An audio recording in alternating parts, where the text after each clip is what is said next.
speak. Though we have all traveled many uncertain roads, we have always recognized something wasn't right. We searched high and low, yet our paths had never intersected. Our desire to seek truth, then to speak true, has brought us all together. That thing of ours is rooted in truth, because truth is the only unshakable foundation. In the greatest book, it states in John 8:32, "For ye shall know the truth, and the truth shall make you free." Truth is a powerful force. It is the foundation on which all great achievements are built, and the bedrock of trust and respect in any relationship. When we are rooted in truth, we can be confident that our decisions and actions are grounded in reality rather than in speculation or wishful thinking. The pursuit of truth is not always easy. It requires courage, perseverance, and a willingness to face uncomfortable facts. But in the end, the truth is always worth it. It allows us to make better decisions, to build stronger relationships, and to create a more just and equitable world. From politics and world events to entertainment and pop culture, we've got you covered. We'll explore our history and the stories that matter to uncover the truth that lies at the heart of each one. With our fingers on the pulse of the news cycle, we'll provide the insights and analysis you need to stay informed and engaged. As we stay rooted in truth and let the truth guide us in all that we do, let us be willing to listen, to learn, and seek out the facts, even when they challenge our own assumption or belief. Let us never forget that the pursuit of truth is not just an individual endeavor, but a collective one. Only by working together, With honesty and integrity, can we build a better future for ourselves And for generations to come. This is That Thing of Ours. How's it going, everybody? Thank you for joining us today on this Friday, 21st of February, 2025. I'd like to thank each and every one of you for joining us on Facebook, YouTube, Twitch, X, Rumble, and Pill.net. and if you haven't already, please take a minute and give us that virtual hug. If you're over on Rumble or YouTube, hit that thumbs up. If you're over on Pill.net, take that red pill. If you're over on X, smash that heart. And if you're on Facebook, we know you like to push buttons, and there's like 7 choices over there. So clickety click away. Click away, friends. It's truly helpful, and we do truly appreciate it, especially since Rumble isn't putting us up on the page anymore. So whatever. Yeah, they're burying us for some reason. Yeah, I have no idea. I thought we were faithful to Rumble, but apparently Rumble hates us. So there's that. Anyways, what's going on, Hope? Hey, Angie. Got Liberty in the house. What's up, Liberty? We got Dawn in the house. Hey, Dawn. We got Mike in the house. What's up, Mike? Let's see. Oh, and Miss Carroll is listening with There we Miss go. Dawn. Hey, Carol. We got Miss Jenny in the Jenny! house. Watch out for the frogs, Jenny. Watch out for the frogs, Jenny. Oh, there's Miss Carroll. There's Carol. Can you And calm down? apparently Tuxie has something to say. Wow. All right. All right, Tux. Goodness gracious. It's an interesting Friday. Yeah, it's thank God it's Friday. Yeah. It's been a week. I mean, it's been a good week, but it's been a busy week. Anyway, are y'all singing a cacophony here? Nobody wants to hear that. Nobody wants to hear Shoot, that, guys. shoot. Oh, goodness. Are you All right. ready? Yeah, 'Cause we I'm got ready. some great news. We do have some great news. All right. See, Jenny said hello. Go away. Hello, Kitty. Shoot. Can you read that, please? Pam Bondi can't say they're releasing the Epstein and Diddy lists, but it's happening. Let's listen. Mhm. This is Something we've one all of been waiting for. one of 2. All righty. Scaring bad guys is something Kash has talked about a lot, and you have when it comes to Jeffrey Epstein and the people who are predators in this country. Yeah. They've been given a pass, and a lot of Americans think these guys have got a pass for a long time, and maybe even are still being protected right now. Where are we at with the Jeffrey Epstein list, the documents? And Kash has made a lot of public statements about this. Where are we at? I was briefed on that yesterday. I can't talk about that publicly, but President Trump has given a very strong directive, and that's going to be followed. Wow. Okay. A So lot of documents. Yeah. Okay. All right. So people can expect actual movement on this. It's not just empty promises. Oh, Donald Trump doesn't make empty promises. Yeah, right. I think promises made, promises kept, and that's why we're all there to carry out his directive about making America safe and prosperous. Thoughts? All right. So, something we have all been waiting for, the Epstein list and the Diddy list. It's going to be interesting however it plays out. I figure that they're going to do arrests first, but who knows how it's going to be released. But I have a feeling that this release is coming soon, and we all got a lot of things that we can be kind of excited about here soon. Yes. You ready for It's about time. It has been way past time for that list. Yeah. Oh, there's Chachi. Hey, Chachi, what's going on, man? Chachi in the Hey, house. Chachi. So this is part 2. Oh, Liberty. It could be. Yeah, I had looked that up. It was like sometime late August. It would have been the Delta for that, but I don't think that we necessarily need a Delta for that. Really, what I think is going to happen, I can't see that they're going to name people and not have arrests done. I just, why tell the world that you're going to arrest all of these people who were on the Epstein flight logs and had multiple visits to the island or whatever? It's not like Oprah doesn't have a personal private jet of her own.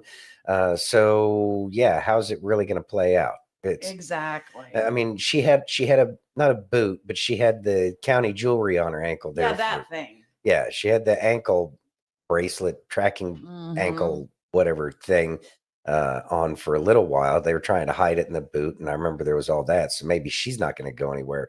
But I don't know. It's going to be interesting to see how it plays out. Hey, Randoon, what's going on, man?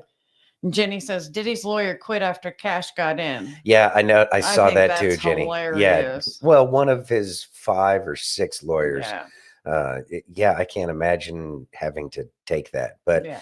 What if Diddy was actually, compromised by the honeypot operation, and then he was just gathering names for all the people in the industry, which could be a possibility as well. Could be. Not sure. Hey, Wendy. We're not being mean to the kiddies. They're just being loud. Just being loud. They're just being real Trying to loud. be serious here. Oh, okay. We're never that serious. No, we're never that serious. They will arrest. They will arrest first. Got to get the clones caught. The 1.0s are already gone. Yeah, I can see that. Yeah, we have a video about that a little bit later, Wendy. Okay. Wendy says our new AG in Florida is suing Target. Lol. Lol. So you ready for part 2 of Miss Bondi? Yes. Let's listen. We should. The DOJ may be releasing the list of Jeffrey Epstein's clients. Will that really happen? It's sitting on my desk right now to review. That's been a directive by President Trump. I'm reviewing that. I'm reviewing JFK files, MLK files. That's all in the process of being reviewed because that was done at the directive of the president from all of these agencies. So have you seen anything that you said, oh my gosh? Not yet. Okay. Well, we'll check back with you. The DOJ may be Thoughts? Not yet. That's the interesting thing. Okay, the fact that it's on our desk is not a surprise. This is something that has been discussed for a very long time, and I fully expect the exposure to happen. It's just how is it going to play out? But she said that there's no surprises on that list, and I think if you've been paying attention, which I'm pretty sure everybody here, most everybody here at the very least, it won't be too surprised about the names that come out. What we might be surprised about is some of the names that might not be on that list. But I don't know. Wait and see. Think so? I do. That won't be on the list? I think. Why do you say that? I think that there's some power players that will manage to kind of wiggle their way out of it. And I think that I don't know why, but if that does happen, it'll be for a very specific reason. I don't know. Like they or there was spoke? some. Well, it could be that they spoke. It could be any number of things. I mean, think of all of the reasons why a name wouldn't be there. I can't really, other than turning state's evidence. I can't. Well, even say. then, if they turn state's evidence, they're going to have to testify. Right. That's going to be part of any kind of a deal. Yeah, I don't know. I don't know. exactly. Hey, Steph. Hey, Steph. So glad you're here. You ready? Yeah. Can you read that, please? All right. Transportation Secretary Sean Duffy slams protesters over Gruesome Newsom's failed rail project. Failed The- rail. Oh, the stupid Thing rail between- project. Yeah, that was just pure fraud. Liberty says they had 4+ years to pay to have their names removed. I don't know if Trump's I going to don't think anybody was going to allow any happen. paying Yeah. to happen. I don't think it was payment. I think that it Yeah. was that if anybody's not on the list, it's because they were an integral part of the investigation kind of thing, and they may have appeared. Yeah, and that's okay. So Steph says they made a deal, and there's some that they did say that for legacy only, but they're still going to, go Right. by, for lack of a better word. But they'll disappear, but they get to keep their legacy, and I think that that's going to be part of it too. But I don't know how they would be able to scrub those people from the list without providing the information that they have. Turning over for Right. evidence. I don't know how they could scrub them from that, but Yeah. I think that that's going to be part of it too. We've had a lot of Hollywood types that have Mhm. been playing roles in various shows that have been exposing people. I think Yeah. that some of those people that have been helping out, I don't know. Yeah, It's a big confusing thing. it is. They made a deal or they were double agents. Yes, there. Thank you, Steph. In quite succinct verbiage, Steph says everything that I was trying to say. Thank you. Are you Is ready? this week over yet? Let's listen. All right. You did great.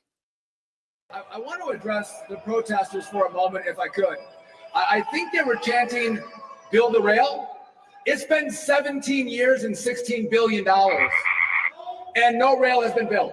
So if you want to go protest somewhere, if you want to shout at someone, go to the governor's mansion. Go talk to Democrats in the legislature who have brought us this crappy project, right? So we've seen over the course of the last month what DOGE has exposed with regard to fraud, waste, and abuse. And we're done with it. And you know what? You're going to have people who love fraud, who love waste, who love trains to nowhere.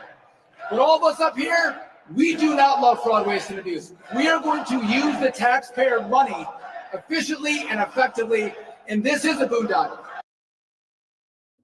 Thoughts? All right. So apparently people in Cali are really butthurt about getting rid of corrupt things that never happen. Mhm. I don't understand. I don't get it. I know. They have been talking about this damn train forever. There's Mhm. signs that they've had to replace here in Vegas because the sun beats it down Yeah. so much that they Faded have the to, signs out. yes, have to put up a new one about Mhm. this stupid train. I don't know. It's a complete.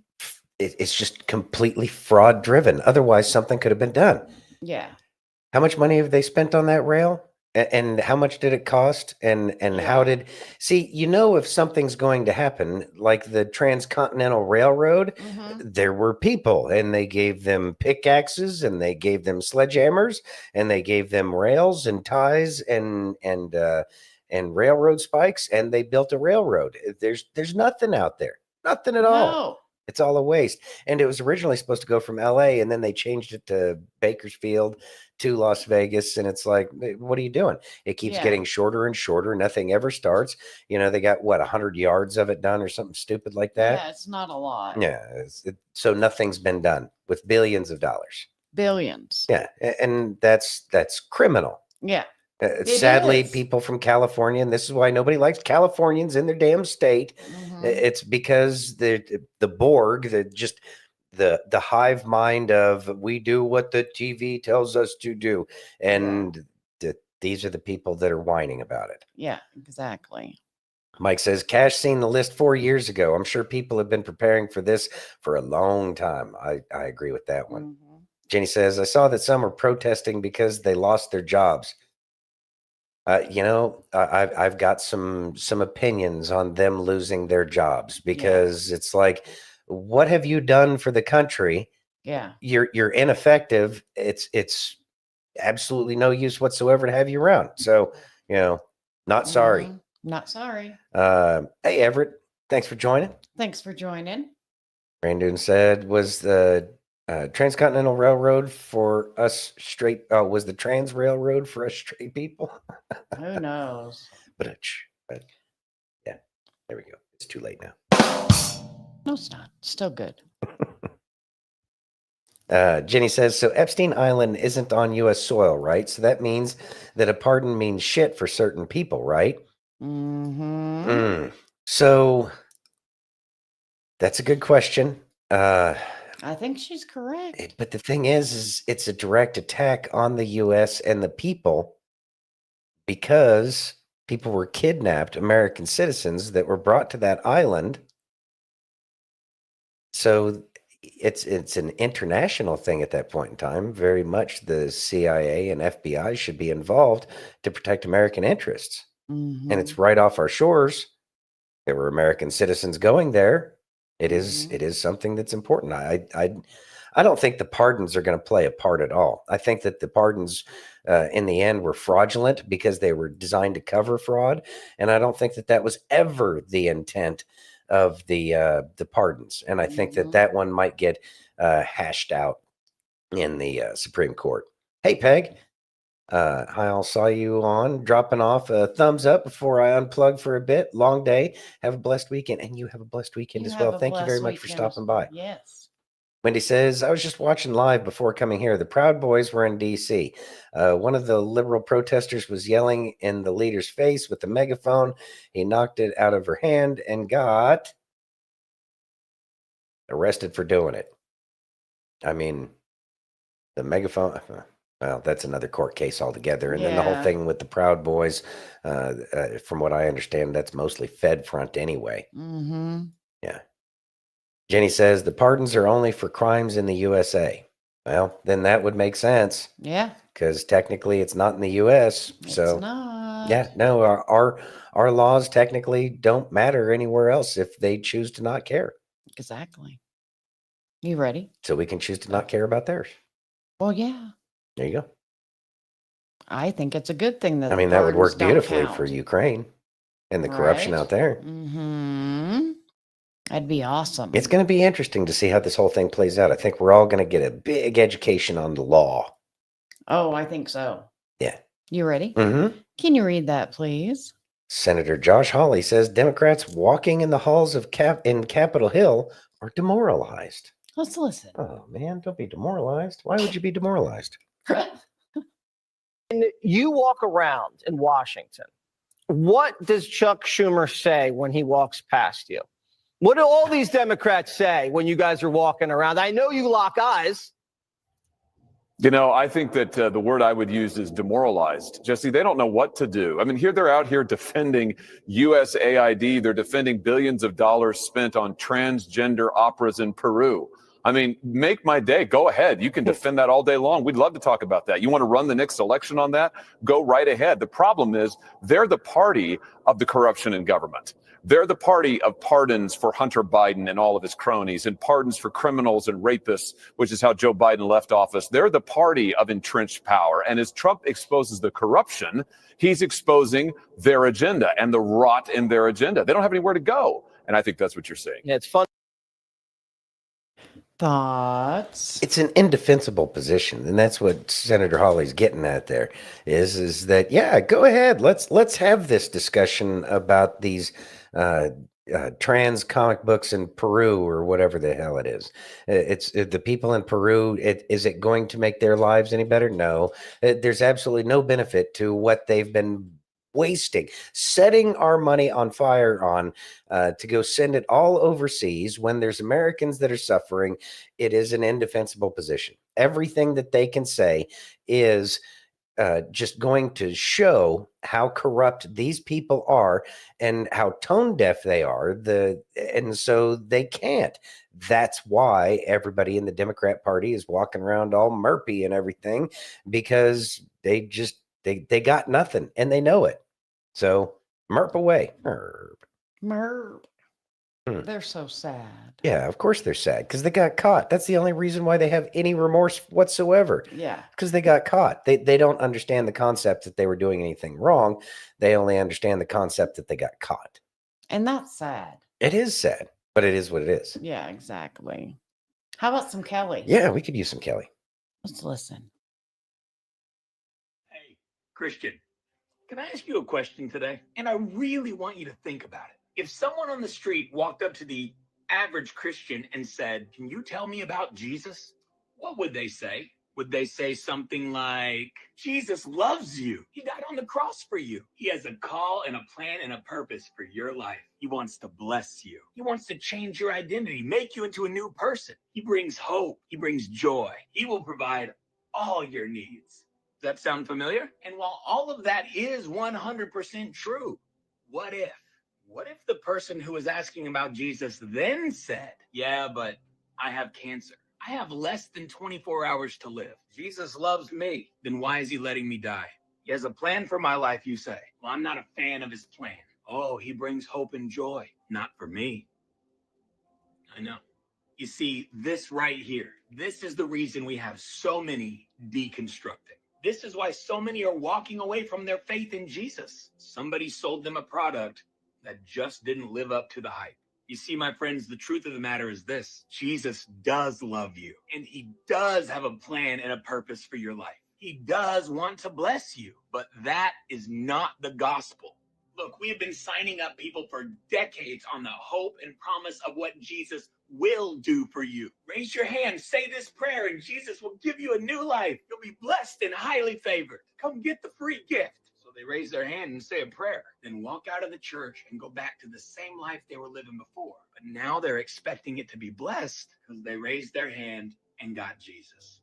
I mean, come on. Is it really even a wonder why so many are walking away? Why so many are deconstructing? Look, listen to me right now because I'm going to share the truth with you. Coming to Jesus is not about what he will do for you. It's about what he already did for you. And if he never did anything else for you, it was still enough. Look, it's not about what Jesus can do for you. It's about who he is to you. Here's a math equation that'll change your life. Jesus plus nothing equals everything. No wonder we have this problem today. And it's partly my fault. As pastors, we stand on the stage every Sunday with good intentions, mind you. And we tell people about how Jesus wants to heal them, how God wants to bless them, give them a better life. And he does. But let's be honest. Some people's healing will happen in heaven, not on earth. Some people are going to live in poverty their entire lives. Some people are going to have more pain, heartache, and trouble than you could ever even imagine. And if the Jesus we sold them is all about what he's gonna do for you on this earth, I don't blame them for walking away.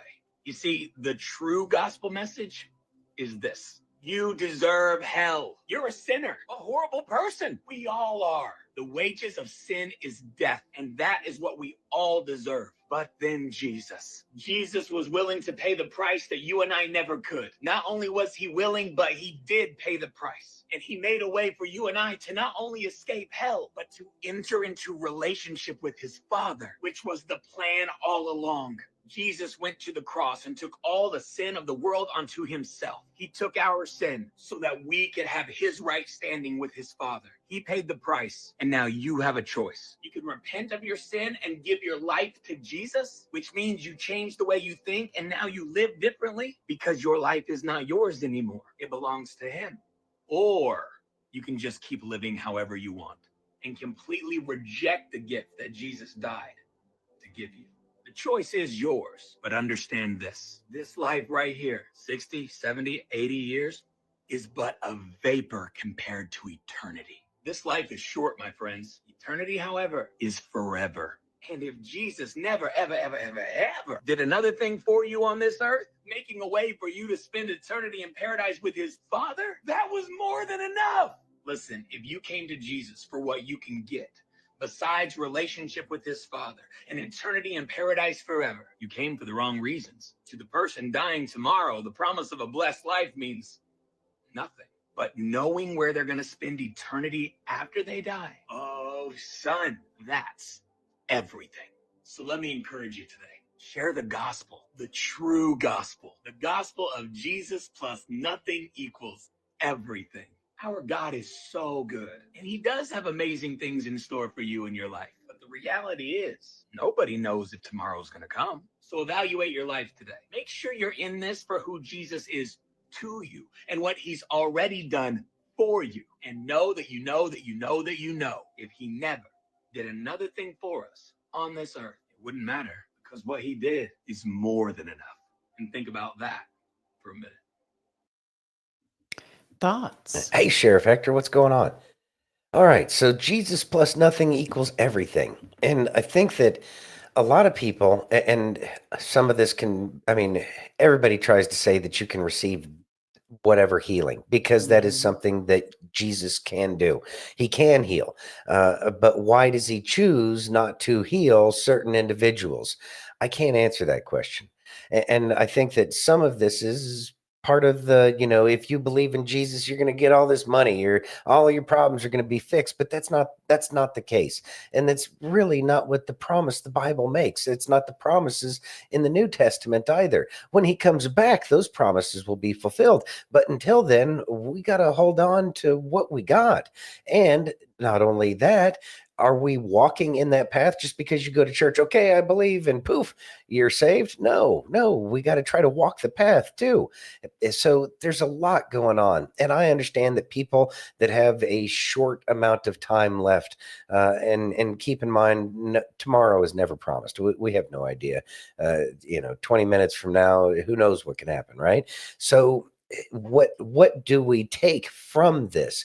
Well, it makes it easier on our lives. It sits more lightly on our hearts. It being life sits a little bit more easily on our heart. Despite all of these things that are going on, we draw strength from God when we are going through these great challenges. So these great challenges will show other people the strength that he's able to provide us as we go through any numerous challenges. I know that I've had somebody tell me specifically, how do you keep a positive, that positive attitude? I said, honestly, it's about God, and it's about trying to recognize that I have no control over anything that's going on. I can't pick this or that or the other thing that I'd like for my life, because if that was the case, then I would have had all sorts of stuff a long time ago, but it wouldn't have been beneficial for anybody but me. And so it's about changing our heart. There's an entire change that happens from the inside out as we turn our life over to Christ. And that's something that's very difficult to communicate to people that are concerned about life-threatening diseases, that are concerned about losing their home when they feel like they're doing everything they can to save it. But you never know why. You don't know the why until significantly later. We get the lessons, or we get the test, and then we get the lessons. And so we have to go through the test with that even heart, the even mentality, and an open heart, so that way we can try to understand that things happen for a reason, and we may not like it. And I understand that, and I support that. There's people that have lost their life recently, that have been, in our lives, and it's a tragedy, and it doesn't make it easier. And it's hard to communicate to people about things like this when they're going through all of this pain. But again, we don't really know and understand until sometimes, if ever, decades down the road, that we finally understand the lesson or the test that we were going through. So it is something difficult to communicate to somebody, but we shouldn't make false promises about, oh, he's going to cure whatever disease you have. No, he may not. You may have you will have problems in life, like it says so specifically in the Bible, that you will, have challenges. So we just learn how to accept the challenges under a different light. And it's that light that makes all the difference in the world. And that's something, it's like an intangible. You can't show somebody, You just have to explain it as best as you can. And that's part of this awakening that all of America is going through right now is there are a lot of people turning to God right now. And there's a lot of people that don't, aren't appreciative of Christianity because of the prosperity pastors and all those kinds of the charlatans out there. But that's something for those people to have to try to understand, and we can explain it as best as we can, but really in the end, go to the book. That's where the answers are, and read the book with an open heart, and then you will find the answers that you need, because I didn't understand it before when I was younger and people were telling me all of the answers are in the Bible. I was like, how are the answers in there? I had gone through a considerable amount of it just because I went to Catholic school, but I didn't know, and I had to go to it and read the Bible with my own two eyes to try to get my own understanding of the message that's being presented to everybody on this planet. It's just whether or not people choose to make that step and to dive in head first into the deep end of the pool and just go off of faith. And in the end, it's going off of faith and understanding that the real gift is not on this plane of existence, but our gift is eternity. And that's another thing that's difficult to communicate to somebody, because you can't see, look over there, it's eternity. It doesn't work that way. No, people don't seem to get that very well. Well, it's kind of difficult. Yeah. But if we could figure out a way to make that more tangible for people. How do you make eternity tangible? Exactly. Yeah. And therein lies the problem. Well, when he comes back down, then we'll know. Exactly. You ready? Yeah. Can you read that, please?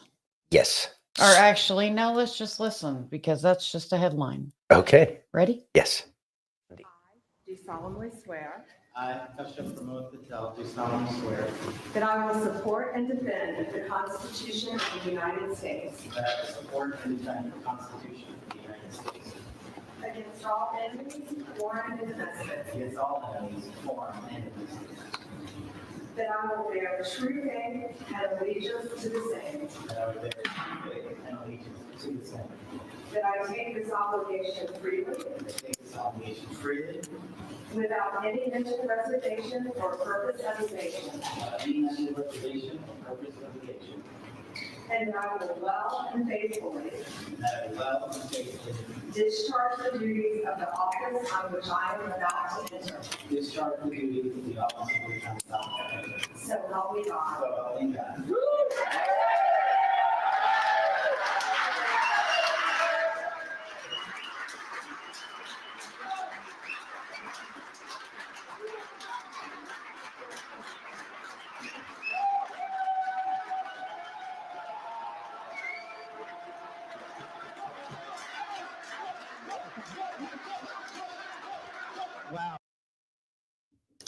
Thoughts? Wow. There's perfect words. Wow. These things are finally happening. And these are things that we should, well, I'm sure we're all rejoicing about, because we know that real change and that the real version of America is coming back. I know there's going to be whining and complaining from the other side because they love their politicians being overly wealthy based off of all of our hard work, because they don't understand that these people are stealing it from us. But that's okay. They'll figure it out in the long run when they recognize that everybody's happier, because it's really not a team blue or team red thing. It is about each and every one of us having equal opportunities. Yet another thing that they don't understand, because they think they believe in equal outcomes like any idiot would. But the thing is they're going to see now. Now they finally get the chance to see how it's going to work out. And I know that by July 4th of next year, it is going to be an amazing anniversary birthday of these United States. Yes. And this is another big step towards that, along with all of the other people that President Trump has been appointing and putting into place. It is going to be epic. Yeah, we're finally going to see justice. Exactly, Jenny. And that's what we're excited about, because once justice is served, once the FBI and all of the law enforcement agencies around this beautiful country are able to enforce the laws, then it's going to change everything in such a way that people, all of us, probably myself included, are going to have a difficult time comprehending the freedoms that we will have in comparison to the slavery that we have been in.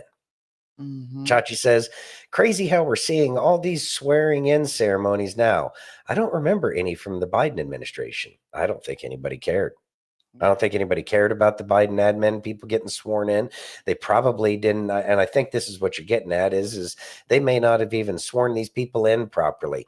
But I am happy to see the swearing in. I think that that's an important thing. It's an important ceremony when young men and women decide to join the military and they do a swearing in. It's a very significant event. And I think that because these swearing ins haven't been seen, I don't think that people understand the gravity of what that oath that these people are taking really means. But now that we have people who are going to take that oath to protect and defend the Constitution of the United States against all enemies, foreign and domestic, it's going to start making sense. And again, once this freedom happens and we have equal opportunities for a change, then it's going to start making sense to a lot of people. Although the freedom is going to scare a lot of people because it means that in the end, surprise, surprise, we're responsible for our own life, and that Uncle Sugar isn't the gracious gift daddy that they want us to believe that Uncle Sam is. Yeah. Exactly. Jenny says this will help put trust in the FBI again and our government. And we need trust. And I have actually heard people talk about that today. It's like, how are we supposed to trust? Yeah, well, when people start doing their job for a change, it'll make it a lot easier to trust them. But what it will also do is help educate people on what people should be in these positions of power and how we can properly vet them and not care what the TV tells us that we're supposed to believe about these people. We're actually going to care about where they came from, how they grew up, what is their track record, and we won't have some strange, senator who didn't serve an entire term in his senatorial career before we turn him into president of the United States.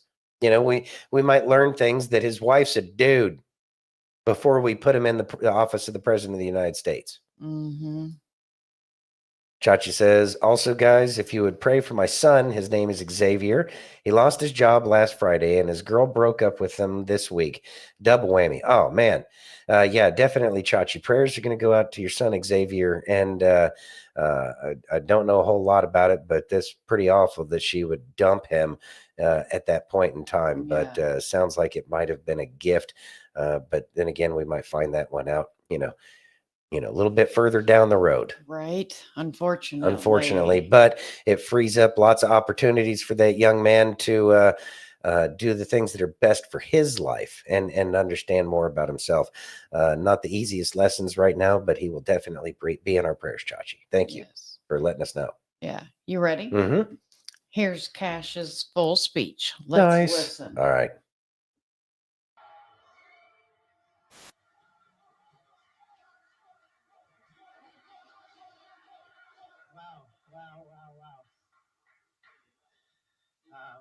First and foremost, we were just with President Trump, and I just want to thank him. I know he's not here in the room right now, but what a ride we have been on. What a courageous warrior and leader he has been, and the faith and trust he has put in me to lead the FBI is the greatest honor that I'll ever have in my life. And to General Bondi, that sounds pretty freaking cool. Pam, you're my sister, you're my mentor, you're my friend, you're my boss, and the confidence you have placed in me, I will never violate that trust. The men and women of the FBI will be led under your leadership through one standard, the Constitution. So thank you for entrusting me.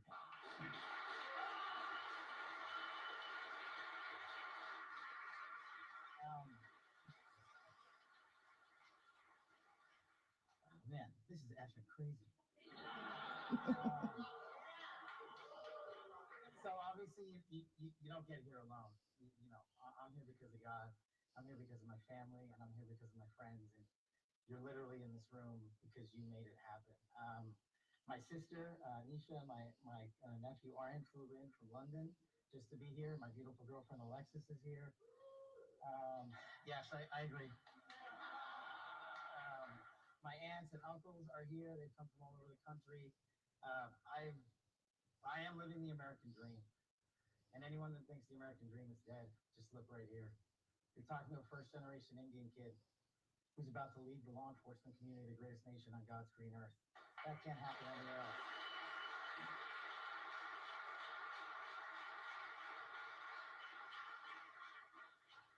To the senators and the men and women of the United States House of Representatives, you placed an enormous trust in me, an enormous leap of faith.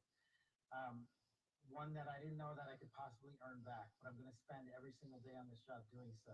The fact that you placed the confidence you did in me has inspired me to reach new heights at this job. I promise you the following.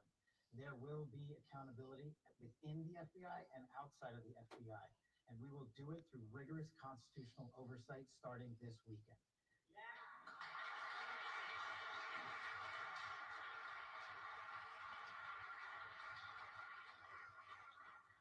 This way, we all used to live in the same freaking house.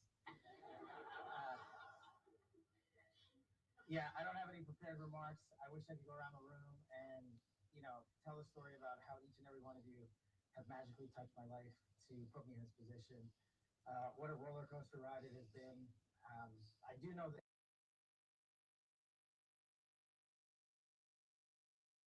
All right, that should be plenty of time there. Okay. All right. Thoughts? So, quiet video, nothing we could do about that one. That was the best video we could get before the show started.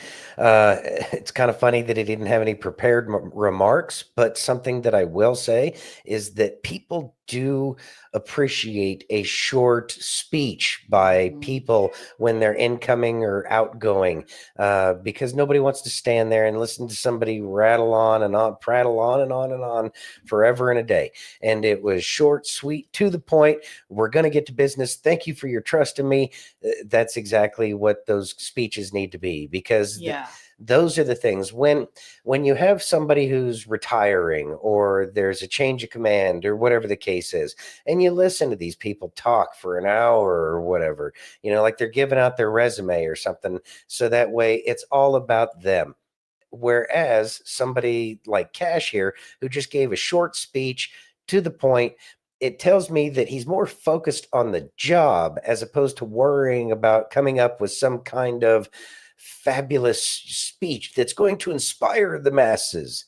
No, Kash understands what's going to inspire the masses is getting the Epstein list, finding out about Diddy, arrests being made, people getting launched, turning the J. Edgar Hoover building into the museum of the deep state. These are the things we care about. So I appreciate that, Mr. Patel. Director Patel, I guess would be the honorific way to say that. Director Patel, I think that was fabulous. And I look forward to seeing you do all of the things that I know that you promised you're going to do. And I have every faith and confidence that you will care about the Constitution above all. And when it comes to executing your job. I agree. Above all except God. Yeah. Well, yeah. And he's no different than Trump when it comes to keeping his word. That's why Trump likes him. Of course. Yeah. Birds of a feather. Yeah. Mm-hmm. You ready? Yes, ma'am. Trump's going to tell us about his secret weapon. You ready? Yeah, let's hear it. Let's listen. Mr. President, what's your secret weapon? Cash.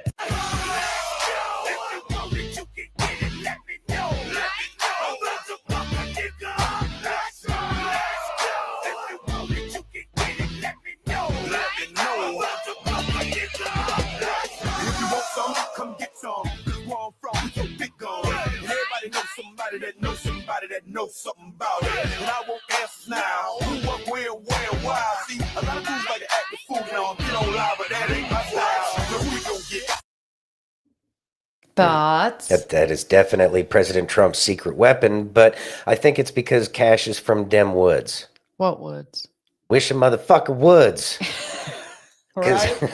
Because he's about to clean some house, and so Shifty Schiff is quaking in his boots. I got a video about that. Oh, really? Yeah. What a surprise. Yeah, it's because it's going to happen. And the intensity in that man's eyes says everything about how he's going to execute his duties to the highest level. And that's the thing I think so many of us are excited about, because we need Kash Patel as the director of the FBI. For God's sake, the man was the director of counterintelligence. He was a spy hunter. That's exactly who we need in the FBI right now, because we have a bunch of traitors and spies in places they shouldn't be in, and he's going to root them out. And that's exactly what is going to give us our freedom back and the constitutional republic that built this nation. And it's going to be a constitutional republic again. Yes, it is. And it's going to be glorious. It's going to be glorious. It's going to be amazing. Speaking of Watermelon Head, are you ready? Yes, ma'am. Let's listen. Look, when Donald Trump is gone, there's a Democratic president. I can't imagine they're going to want to keep on someone as destructive as Kash Patel. But I couldn't imagine, frankly, that we would be in this place to begin with. So we're in uncharted waters. We've had a debate about what level of constitutional crisis we're in. And frankly, I think we're already there.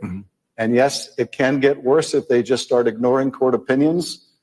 But when you have someone who is essentially the president's Roy Cohn, his hatchet man, now controlling the premier law enforcement agency, when you've got Pam Bondi, an election denier, as the attorney general, when you've got Emil Bove insisting on the firing of prosecutors in New York because they don't want to dismiss a corruption case against the mayor for the reason that the mayor is helping the president with his immigration policy. That's the argument of the Justice Department.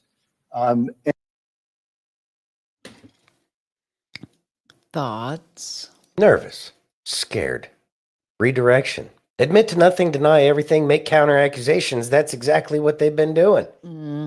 It doesn't work against Kash. He understands what's going on. So he can try. He only has so much time left to try to regain control of the narrative, as well as the mainstream media, the legacy media. They're not even mainstream anymore. They're a laughing stock, as they should be. But that narrative isn't going to go back. I know that there's a push, and I know that there's the algorithms are trying to press the I hate America kind of crap again, how Facebooky, but whatever. It's kind of what we're going to see. But once these people start getting arrested because of their treason, then they won't be able to give a false narrative anymore, because they're going to be presented with the truth that they have to fight in a court of law. And if you think that everybody's not going to be riveted to that, these court proceedings that every American should see, I mean, we love all this court TV crap. So, well, what better TV is there other than to see how these people stole our nation from all 330 something million of us? Yeah. Pain is incoming. Yeah. They know it. It's about to go down. Jenny says, what a smug look he has. I just want to smack him through the screen. Yeah, he has that kind of bring up the lack of forgiveness in our hearts, doesn't he? Yeah. So, yeah, it's best to leave it to other people. Yeah. But it's going to be interesting how it all plays out. And I know that these people are, and a lot of people are looking for it, the perp walks. Yes. They were so excited when President Trump had to go into New York and get, his photo taken and everything. Of course, if you looked into the photo and his fingerprints and everything, they were so excited when President Trump had to go through that. And now that the tables are turned, the boomerang is coming back. Well, I guess they'll have to see what it feels like from the other side, won't they? Yeah, because they've been ruining millions of people's lives for so long now. It is crimes against all of the people of the United States, and crimes against humanity, crimes against every nation, with their narrative that they wanted to push on everybody. Had they just kept it in their clubs and kept it quiet, they could have been continuing on forever and ever. But they chose to take over the country and make us all be like them when we never had a desire to be anything like them. It's very un-American to make everybody be like them. Yeah. Well, guess they don't have that opportunity anymore. Exactly. Yeah, definitely stoked for the next. I'm stoked for a while now. Yeah. There's Ghost Pepper. Hey, Ghost Pepper, thanks for joining. Mike says he definitely seems the most scared. Yeah, I wonder why. Wendy says they took it because we weren't paying attention as a whole. Yes, ma'am. Yo, F Clan, what's going on? Thanks for making it, man. Yeah.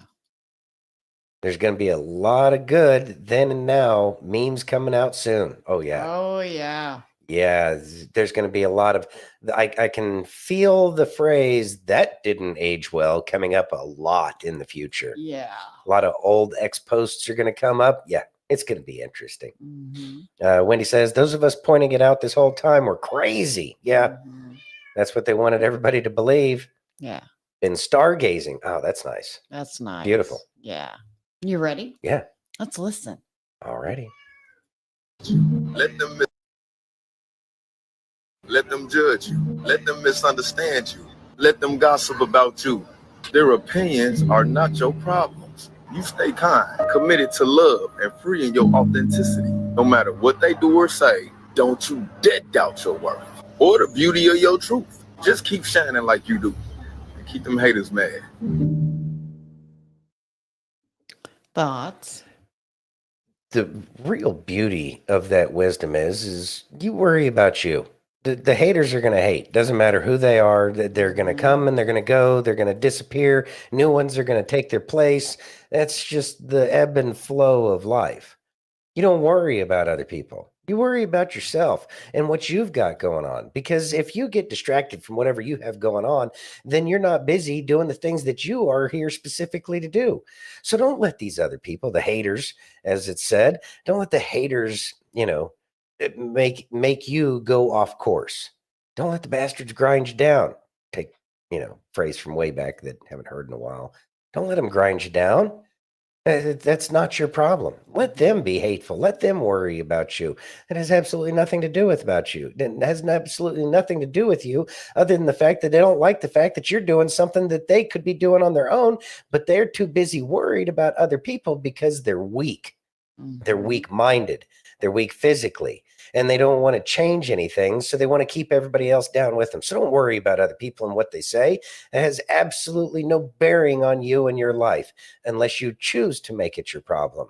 And then you'll get stuck and you'll get, swirl around, and you'll never get anything accomplished. So make sure you're focused on you and the things that you have going on for your life, so that way you can improve the world around you. And these other people, if they're content being angry and want to, throw shade, then that's on them.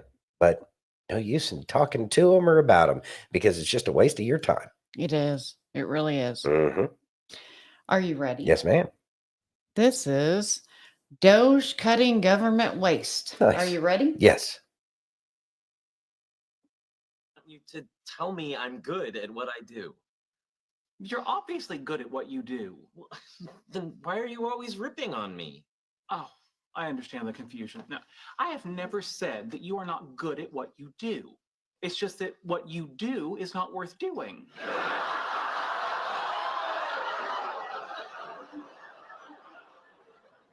It's nicer than anything he's ever said to me. I'd take it and run.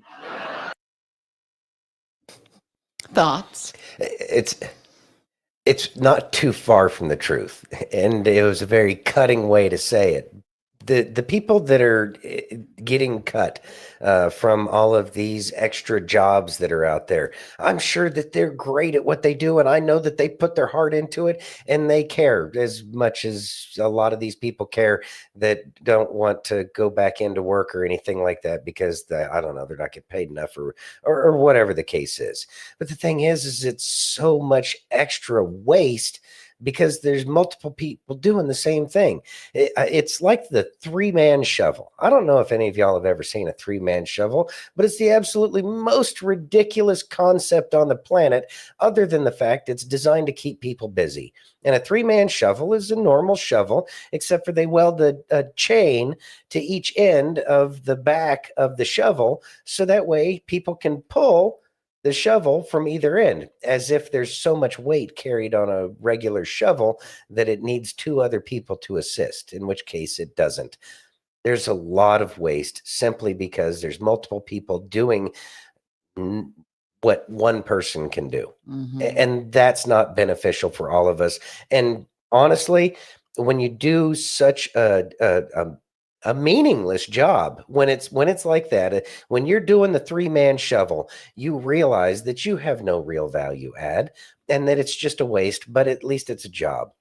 And so it actually steals your heart away from you because it prevents you from being able to do the things that you are capable of doing. And it should frustrate you, and you should go home upset because you're being wasted, and you should be upset that they're wasting the taxpayer dollars as well. But we've been put in this society, and we've been programmed by the tell lie vision to tell us that it's okay, it's never going to get any better. But yet we look at the beauty that was created when people were unleashed to do what their heart told them to do. It's a lot of people call it Tartaria, but look at Mount Rushmore, look at all of the things that we have built that are of tremendous beauty. Okay, it is about being able to achieve your potential. And people are not even able to achieve their potential unless their potential is worthless politics that don't help anybody out except for the fact that there's tons of bureaucracy. It's not good. It's not good for the people that are stuck in that miserable situation. And it's not good for the people that have to put up with it because we got to fill out 15 TPS reports to be able to get absolutely nothing done. What we want is we want our government to not tell us what we can and cannot do unless we're doing something that's hurting other people. We need referees. We don't need daddy and mommy over there in the corner like helicopter parents preventing us from being able to achieve what we are destined to do. So it's not that you're not good at what you do. It's just that what you do is pointless. And it's not a personal attack on the individuals who do those jobs. It's that we need more efficiency because we know that it can run better. And we know that there can be a lot more wealth in the pockets of every American as opposed to a few people who were supposedly elected. And they end up taking all of our money and giving that the rest of the money to the East India Trading Company to steal all of our money and send it overseas. It's not beneficial right now, but I guarantee that in the next year, everybody's going to forget about the jobs that were lost in DC and within the federal government because everybody's going to be making a lot more money, and the government jobs are going to go back to where they are, where they were supposed to be, which is a little bit lower wages, but you get the medical care, you get the dental care, and you get a retirement that's unmatched, and it's guaranteed that you will get paid. That is the reason why you retire from the government, not so that you can get a mid six figure salary. It's so that way you have that security. That doesn't require very many people to do that. Yeah. Liberty says their heart wasn't into it, but their bank account was. In a lot of cases, I know that that's 100% the truth. Mm-hmm. Mike says, Trump just fired General, I saw this, Mike. Trump just fired General C.Q. Brown as chairman of the Joint Chiefs of Staff. Seems like a good spot for General Flynn. I think he already named somebody. Did he? I think so. It just popped 13 minutes ago. Let's see. Trump taps Air Force Lieutenant General Dan Kane to replace General C.Q. Brown. And then, let me look this up real quick. Okay. I'm gonna talk play amongst this. yourself. I'm gonna play this video real quick. It's Trump talking about Americans getting money from DOGE. So let's listen. Okay. There's even under consideration a new concept where we give 20% of the DOGE savings to American citizens and 20% goes to paying down debt because the numbers are incredible, Elon. So many billions of dollars, billions, hundreds of billions. Thoughts? Tons of money out there, and there's oh Lord, there's been a lot of conversations about the money coming back to the people. Don't have anything specific, but I understand that this is going to help a lot of people out. 5,000 F. Clan. It's You each get 5,000. $5. 5,000 F. Clan. We need $50 to make us holla. Mm-hmm. All right. So John D. Kane did Raising Cain, and he's in the 17 drops. Okay, let me share this because this is what I got on him real quick. It's Wikipedia. I know, the world's largest source of uncorroborated information. Is a retired U.S. Air Force Lieutenant General who served as the Associate Director for Military Affairs of the Central Intelligence Agency from 2021 to 2024. He served as the Director of Special Access Programs, Central Office of the Office of the Undersecretary of Defense for Acquisition and Sustainment. So, certainly has some kind of track record that could be beneficial. Mm-hmm. Mike says, I'm good with that choice too. Flynn will be in there somewhere. I don't know. I honestly don't know about General Flynn. I think he might be too toxic at this point in time before all the truth comes out. He might be playing another role that has something to do with dealing with the traitors and treasonous types that are within our government. That would probably be a just desert for him to have something to do with taking these people in who so corruptly besmirched his reputation. Yeah. Chachi says, I could see not only rates coming down on personal debt, but perhaps some legit programs to assist in paying it down as well. Yeah. Yeah. I agree. Yeah. You ready? Yeah. Can you read that, please? Dinesh D'Souza says, the genius behind the DOGE dividend. Let's listen. We should. I think the genius of the idea of returning the money to the American people, even though that doesn't help, certainly not directly, in doing anything with the debt, is it has the benefit of putting forward before the American people, either the government bureaucrats get to play with the money and on their pet projects, or it is returned to you where you can use it more wisely. Thoughts? All right. We'll see how it plays out. I don't have any kind of intuition or guess as to what's actually going to be happening. But I do believe that with inflation as it is right now, have to play a careful dance to keep things from getting significantly worse. But you also want to help the Americans be able to afford to eat and have a place to sleep until the dollar can get under control. But I also think that this paycheck, if it does happen, that it will certainly help reinvigorate a lot of America and recognize that positive things are happening, that we're not just saying, oh, look, there's a whole bunch of missing money. Well, sucks for y'all, but we got to pay this debt down. It's got to be something a little bit different. But the way President Trump has been going, I don't believe that it's going to be anything that's going to hurt your average American. As a matter of fact, I think anything that they do is going to be designed specifically to hurt the corrupt individuals and to smack at the WEF George Soros types. After all, George Soros is running out of money because he doesn't have our tax dollars paying him via USAID. So if we have the money, that would be another thing that would piss all of these people off, so long as people don't do dumb stuff and go buy something from Megacorp. Don't be going by Louis Vuitton handbags and shit like that, because LVMOH, if I'm not mistaken, is so deep in all of this. Yeah. Mike says Trump and Flynn could have any job. Trump said Flynn could have any job he wants. Well, there you go. I think that Flynn would want to be in the background a little bit longer. Yeah, keep in mind who Flynn is and what he did. Yeah. He was a big threat to them, and I think he wants to be very threatening to those who have threatened the Constitution of the United States. Yeah. Steph says Flynn is going to lay low for a minute and come in unexpected somewhere. Now that feels like that's kind of where we're headed. Yeah.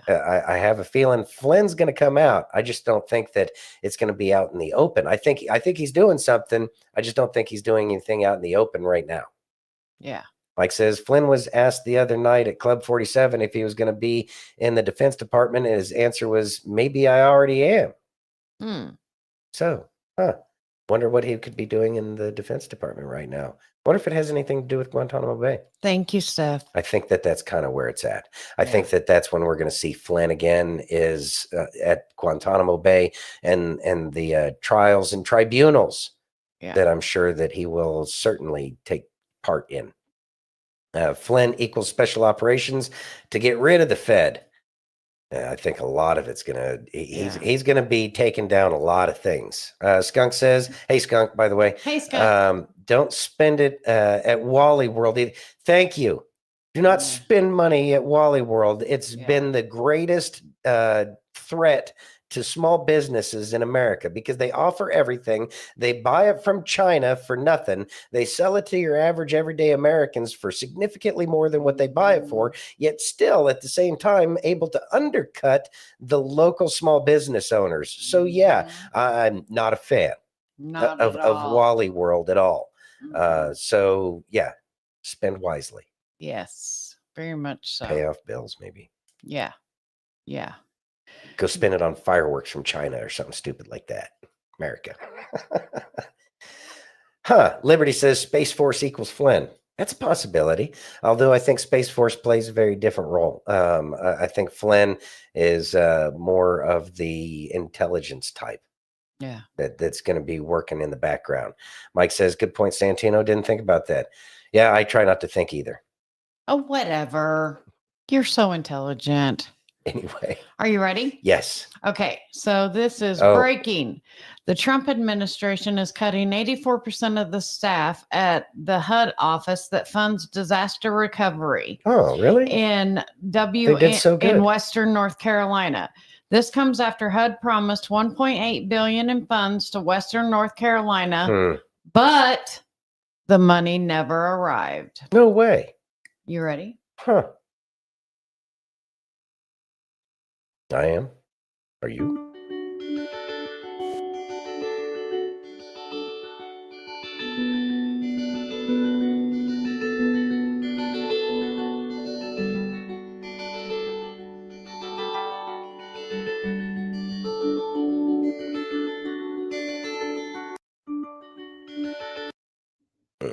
That's how it still looks today, by the way. That's right now. This is and I'm sure that plenty of people could tell us that are watching right now, and we know who you are. We don't feel like dropping everybody's names all the time. But anyways, absolutely disgusting. Over $1 billion. How much? 1.8 billion. Almost $2 billion. Never arrived, honey. Yeah. Never arrived. Where'd it go? I don't know, but at least for $1.8 billion, you figure that they could pick up the trash by now. How many people could you hire with $1.8 billion? A ton. To just go merely pick up trash and clean everything up. Move the trees off to the side, turn them into mulch and who knows what, firewood, depending upon what, how destroyed. Mike says, looks like my house. Yeah, it sucks. It sucks that it's this way. And why more people on the left don't see why we are pissed off because of how Americans got screwed over when we're too busy worried about trans comic books is infuriating. Infuriating. Absolutely infuriating. And it shouldn't be like this. People should, with the resources of 330 million people, you would think that the Carolinas, the entire, all of these disasters areas, Maui, California, the Carolinas, Northern Florida, all of these places should have been fixed by now. Yeah. Yeah.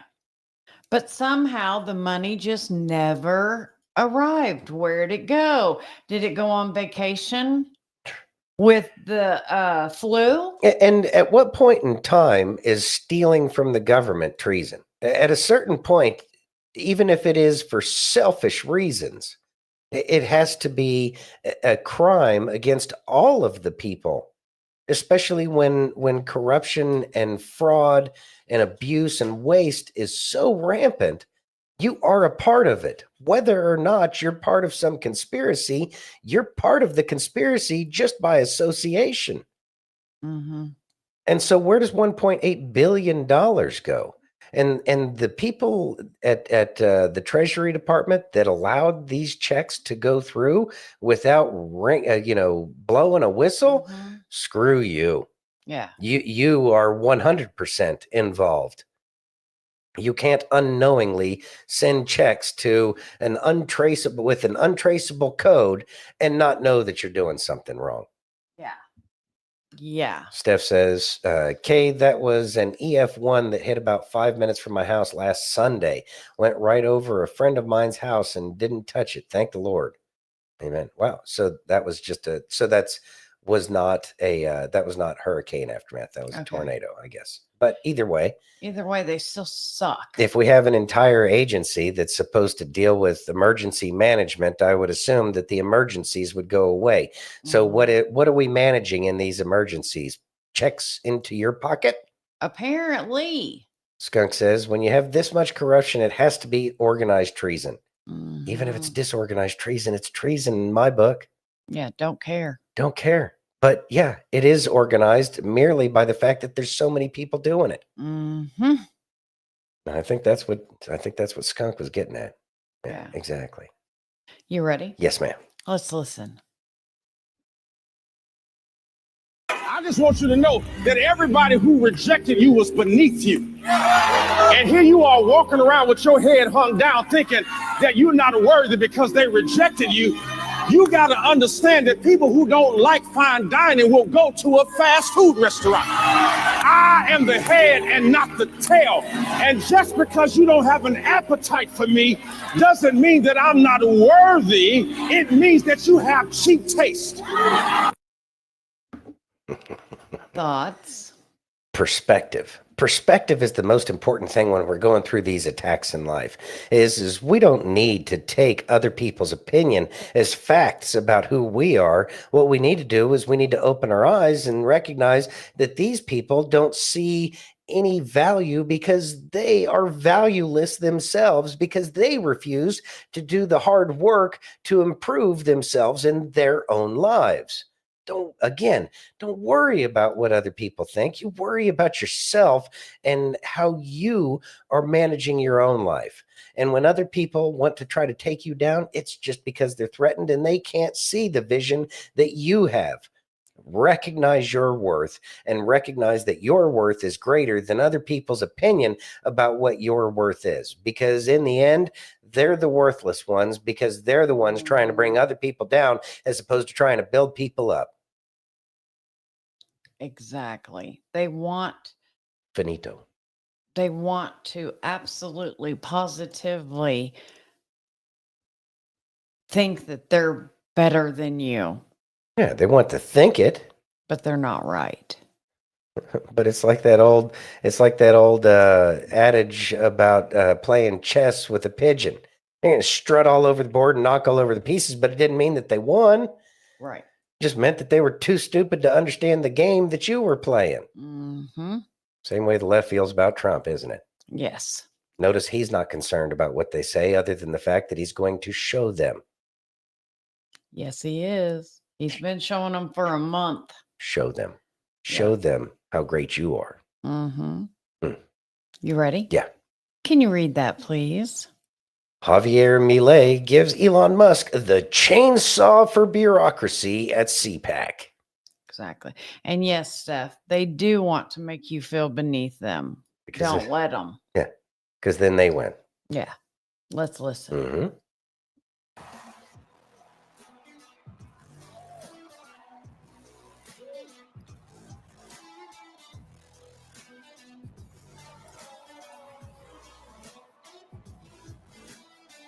Who else is here?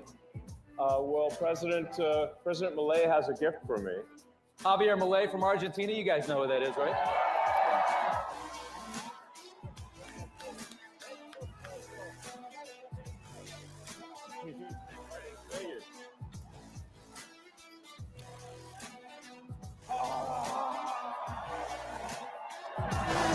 This is the chainsaw for bureaucracy. Chainsaw.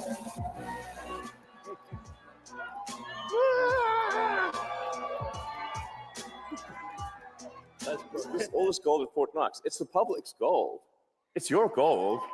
So, like, I think you have like a right to see it. You want to take a tour? You know, yeah. I think we should have a tour. And then the president last night was like, "That's not. I think he's in favor of it. That would be cool." And then it should be like a live tour. Like you can see what's going on, open the door, like what's behind it. Thoughts? All right, the chainsaw is amazing.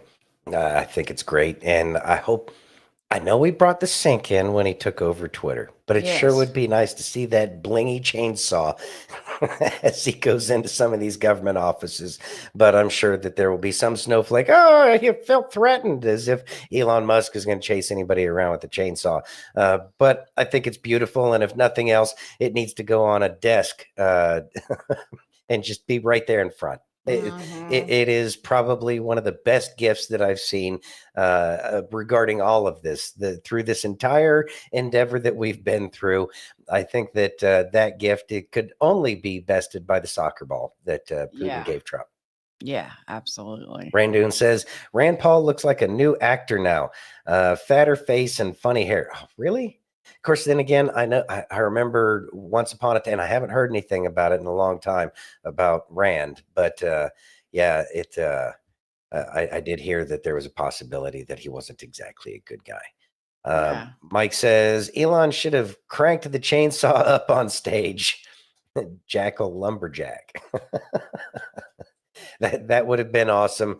It didn't happen though. But yeah, I would have liked to have seen him start it up. I just don't know how. Been hilarious. I just don't know how proficient Elon Musk is at starting a chainsaw. But right, it'd be fun. Hey, Mama P, thanks for joining. Thanks for joining. You ready? Yes, ma'am. Okay, got another video from X. Let's listen. All right. Vilified by the media. I think you're what? No.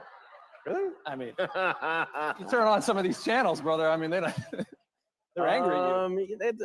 Does it bother you at all? A little bit of, I mean, when they're chanting for my death, I suppose that's a little, not good. But then, like, the song's not even that good, and it's like you call that a death chant? That's nothing. Please. They've been singing a lot lately. lately. Good music. There's a lot of music lately. It's not good music either. Yeah. Yeah. I would say that they're vilified by the media. I think you're. He thinks it's funny, by the way. All these nursery rhyme songs and calling for his death. Okay, Jenny. She'll be right back. Burb. All right, Jenny. So thoughts? So the chants. When people, this kind of goes back to people when they're talking trash because they can't break you down. So they're going to do whatever it is that they think is going to get under your skin. And you see how Elon Musk is reacting to this with a little bit of humor. That's dumb. Okay. Yeah. And then move on. It is weak attacks by weak people directed at somebody who's actually making something happen in life. And if these people would only read The Man in the Arena, then they might understand that they just need to sit down and shut up and watch the show unless they choose to actually jump into the arena. Wendy says, hold please, we're waiting for Jenny. God. No, the show must go on. It must go on. Are you ready? Yes. Let's listen. All right. Oh, sorry. Thank you for understanding. I needed to say this. This is democracy versus republic. Let's listen. So I see Dems and Republicans constantly arguing about if we are a democracy or if we are a constitutional republic. And you know what? I've taught government for 3 years, and understanding the Constitution is hard. So I wouldn't be surprised if people think these two things are synonymous. So the term democracy, for one, is not in the Constitution, but is this idea that the government is for the people, by the people, to serve the people, majority rules, and mob rule. Hold on to that. So one of the simple ways I describe it to my students is, are we having pizza or are we having hamburgers? And in a class of 30, if 18 out of the 30 people vote for pizza, then every single person must eat it. despite the 12 not wanting it.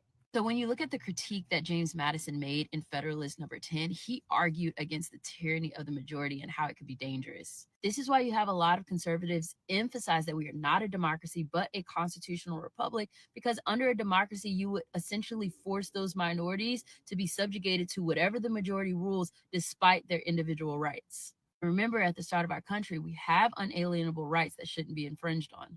A republic or republicanism is found in the Constitution because it is a foundational principle. Republicanism is we the people vote for representatives to speak on our behalf. This is important when we talk about individual rights and states' rights, because the core of conservatism is moving a lot of the power from the federal government to the people. Thoughts? All right. So the whole democracy thing and pointing out democracy at this point in time, he's a threat to democracy. Actually, no, this is exactly democracy. Over 50% voted for President Trump, and they knew about Elon Musk before the election. So democracy in action. If you don't like it, then maybe you should listen to the whole we're a republic concept. And one of, founding fathers, love them, did great things. Alexander Hamilton is not one of my favorite founding fathers, but even he himself, go away. There we go. All right. So, even Alexander Hamilton himself said, it has been observed by an honorable gentleman that a pure democracy, if it were practicable, would be the most perfect government. Experience has proved that no position in politics is more false than this. The ancient democracies in which the people themselves deliberated never possessed one feature of good government. Their very character was tyranny, their figure deformity. And so many of our founding fathers felt this way because democracy is a terrible government. And that's why Plato wrote the Republic in response to his teacher, Socrates' vision that democracy was the way to go. And so thus began the conversation between democracy versus republic. And Rome did an amazing job while it was still a republic before it became an empire. The way it became an empire is because they devolved into this bullshit that, we're a democracy. Same thing. Democracies destroy republics. Republics are the only good form of government that we've been able to come up with at this point in time. Until Jesus Christ comes back down from heaven, and we know beyond a shadow of a doubt, our best bet is republic until we can have a king.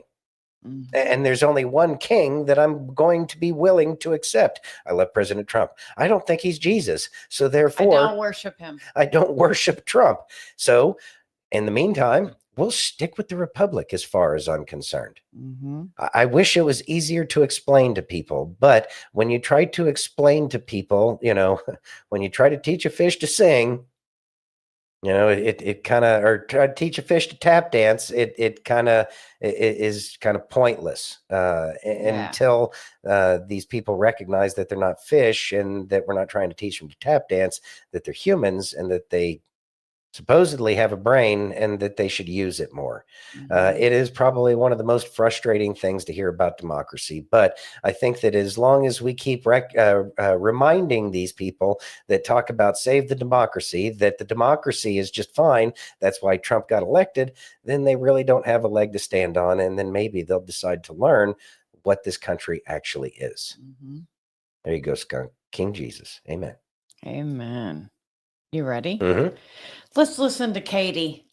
Okay. And the breaking news. Oh, our British lady. Yes. All right.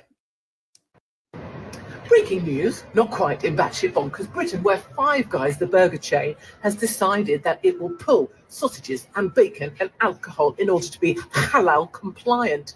This will only happen in majority Muslim areas, which include London, Birmingham, Bradford, Leicester, Luton, Dewsbury, Batley, Spen, Newcastle, in fact, most cities of the UK. Actually, only 2 of the Five Guys are Muslim, but they vote Labour, so they get a majority share. And also the other 3 Five Guys don't want to be called Islamophobic. In other news, Maddie McCann's parents have been stalked by a woman claiming to be their missing daughter, Maddie McCann. She's now been arrested and charged.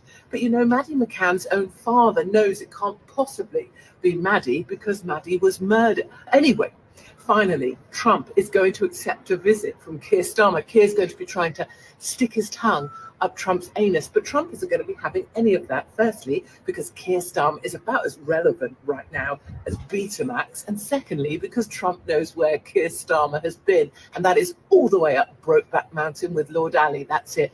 Batshit bonkers Britain. Thoughts? I think she's awesome.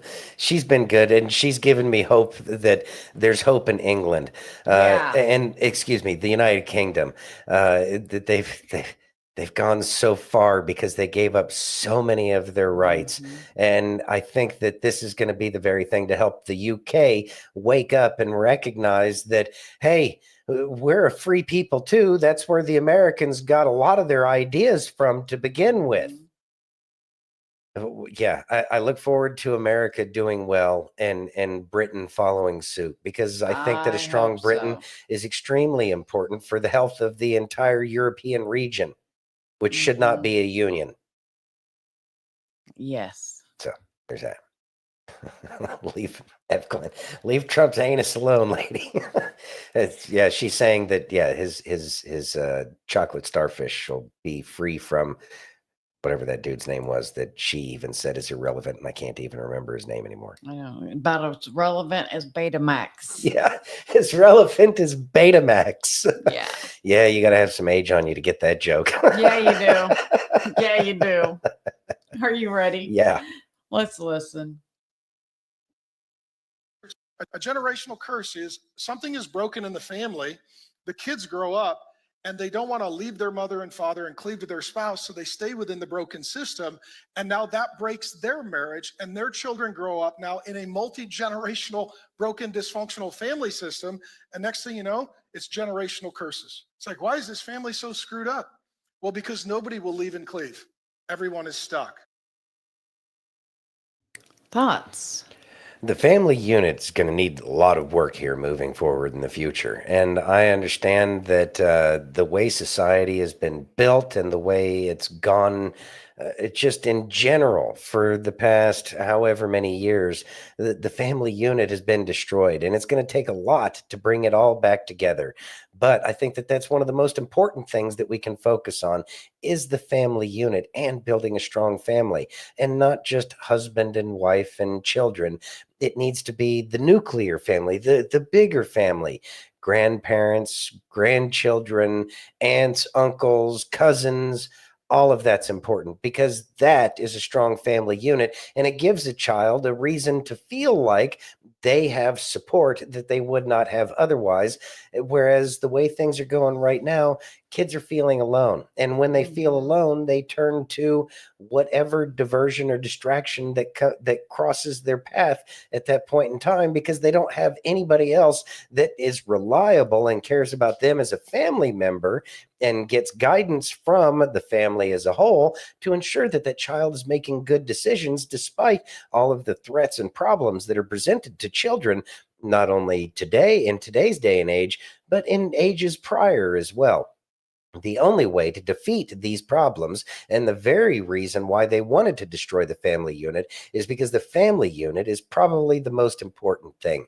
And so it is high time for all of us to try to rebuild those nuclear families, so that way we can recuperate the problems that have been created by this messed up society that we live in.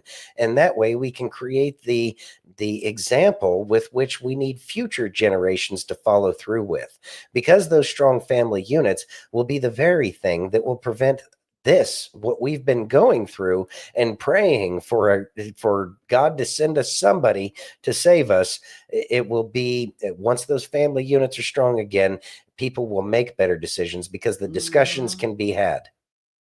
Yes, absolutely. Thanks, Steph. They get into mischief. Yeah, they get into mischief because they go over to their friend's house whose parents don't care. Right. That's one of the biggest problems. And then they obviously, the teachers are encouraging kids to lie to their parents. Again, another problem. Think about if a teacher tried that and think about if a teacher would have tried that 50 years ago. You had a whole damn clan try that in one of the hollers down in Kentucky. Ooh. That wouldn't work out very well, now, would it? No, it wouldn't. Yeah, it'd be some disappearing teachers. Yeah. Family units. That's where it's at. Yeah. You ready? Mm-hmm. Can you read that, please? Florida Attorney General sues Target for tranny grooming and leftist virtue signaling. Let's listen. I know you could sue somebody for virtue signaling. Apparently you can. All right. Well, let's see how this one plays out. Yeah. I'm Attorney General James Uthmeyer. Today, at my direction, the Florida Office of the Attorney General, along with America First Legal, is filing a class action lawsuit against the corporate retail giant Target for misleading shareholders and pushing a harmful leftist agenda at the expense of shareholder returns. While Target told their investors they would keep the company out of controversy to protect the stock price, the retailer engaged in a marketing campaign targeting and sexualizing children. You'll remember Target promoted rainbow sports bras for boys, children's swimsuits with transgender features, and books for kids that asked them to question their biological reality. This radical campaign predictably caused Target's stock price to plummet, wiping out $10 billion in market value in just 10 days. And those losses put the retirement accounts of Florida's teachers and first responders at unacceptable risk. Our public servants should not suffer diminished retirement security because companies focused on leftist virtue signaling rather than shareholder returns. On a personal level, I'm a dad of 3 young kids. No company should be celebrating and marketing the sexualization of our children. This is a fight worth having, and we will fight to hold Target financially accountable for these wrongful practices and force them and other corporate giants to get back to the business of doing business. We're not afraid of a fight in Florida, and you can bet that we won't back down to corporate bullies who are willing to sacrifice returns in order to indoctrinate children. Thoughts? All right. So now that he laid out the basis of this lawsuit, I think it's extremely important. Companies, I guess they're free based off of, previous Supreme Court rulings that they can be as woke as they want to be. But the issue is that they are playing with people's retirements. It's almost like putting your life savings into a gambling scheme isn't a good idea, but that's another conversation for another time. But these woke companies have destroyed tons of people's retirements, and that's not what's supposed to be. Of course, we were told that Social Security was supposed to be that safety net, and that's why another reason why we didn't need gold-backed standard for our money anymore, because they had it all figured out, and we're just not smart enough because we didn't go to some Ivy League trash school. And that's not reality. And we understood that to be reality, but we chose to play these games based off of promises that were never intended to be kept because they hate America. And that's why they're selling sports bras to young boys. Yeah. And so rainbow sports bras. Selling sports bras to boys is a ridiculous freaking concept to begin with. I don't care if they're rainbow or not. It is sexualizing children. It is also it's mental illness. Yeah. Don't invest in mentally ill companies. Easy enough. You'd think so. I mean, you'd think, yeah. So, you ready? Mm-hmm. Can you read that, please? Trader Joe's disaster relief money still not flowing to Asheville, North Carolina. Let's listen. What? I know. I'm shocked. Nearly 20% of businesses are still shut down. And when businesses lose money, so does the city. From a local government perspective, cities and counties, that revenue loss piece is critical. And right now, it's affecting this year's budget. Asheville Mayor Esther Manheimer says because of Helene, Asheville is facing a shortfall of about $18 million this fiscal year. With the $225 million in promised relief money from the legislature still not flowing. Those funds are not yet in our community. That process takes a while. Some say the fastest we could even expect to see those funds in our community would be this summer. Thoughts? All right. So, I mean, we saw this coming. It's not a surprise. I would like to see that the funds make their way out to the, Asheville and all of the other communities that were destroyed by this. But it just goes to show you that the previous administration hates America. And there's no two ways around it, especially based off of everything they did. You cannot convince me otherwise that the previous administration actually cared about the United States or the people in it. It cared about what was ever in its best, in its own interest, its own selfish interest, kind of like a lot of the politicians who have the ability to force these kinds of things to be fixed, but they don't do it. So, I guess we need a solid FBI director that can investigate all of these things, so that way we can get to the bottom of it. We got that. And maybe while we're at it, we should probably have some kind of audit of where all the money's going. Mm-hmm. That might piss a lot of people off, though. Well, oh well. But that's what's happening right now, and they're very pissed off, and it's kind of fun to watch meltdowns. It really is. Yeah. It really is. Liberty says, Dem governor, what do you expect? Well, I expect that governor to see the light. Mm-hmm. That would be nice. That would be real nice. Got to wake people up somehow. And it's happening. Sadly, it's going to happen I in know. not easy ways sometimes. Yeah. Are you ready? Yes. Can you read that, please? It's frustrating, by the way. I know. Ian Carroll says, did you know DOGE sued Ford to stop them from raising workers' pay and hiring more employees? Huh. Let's listen. Interesting. What was I Fiat? love Ian Carroll, by the way. What was Fiat doing? I know. Fix it again, Tony. Let's listen. You ever see a meme that is just too spicy to be real? I'm talking a meme like this one. In 1919, Ford wanted to use extra profits to raise employee wages and employ more people. DOGE sued them, saying a corporation's only responsibility is to increase shareholder value. This set the precedent for current U.S. corporate law. They even provide a source. And what is up with this logo? So just to clarify, one company says, hey, I'm going to pay my employees better because that's the right thing to do. Then a different company, their competitor, objection, Your Honor, objection, illegal. Yeah, a really good habit to get in is to just take 10 seconds to Google it. And in this case, they provided a source, but you can just take a series of keywords in order from whatever you're looking for. And that's usually a good way to find it. And first, I got to find this DOGE logo. Is this real? Bro, what? DOGE brothers used a logo that resembled the Star of David, featuring two interlocking triangles representing the unity and brotherhood of the Dodge brothers, John Francis Dodge and Horace Eldon Dodge, who were not Jewish. So it was first used in 1914, discontinued in 1938. Whole articles about it. What? So am I the only one who's wondering who put up the money to help them found Dodge Motor Company?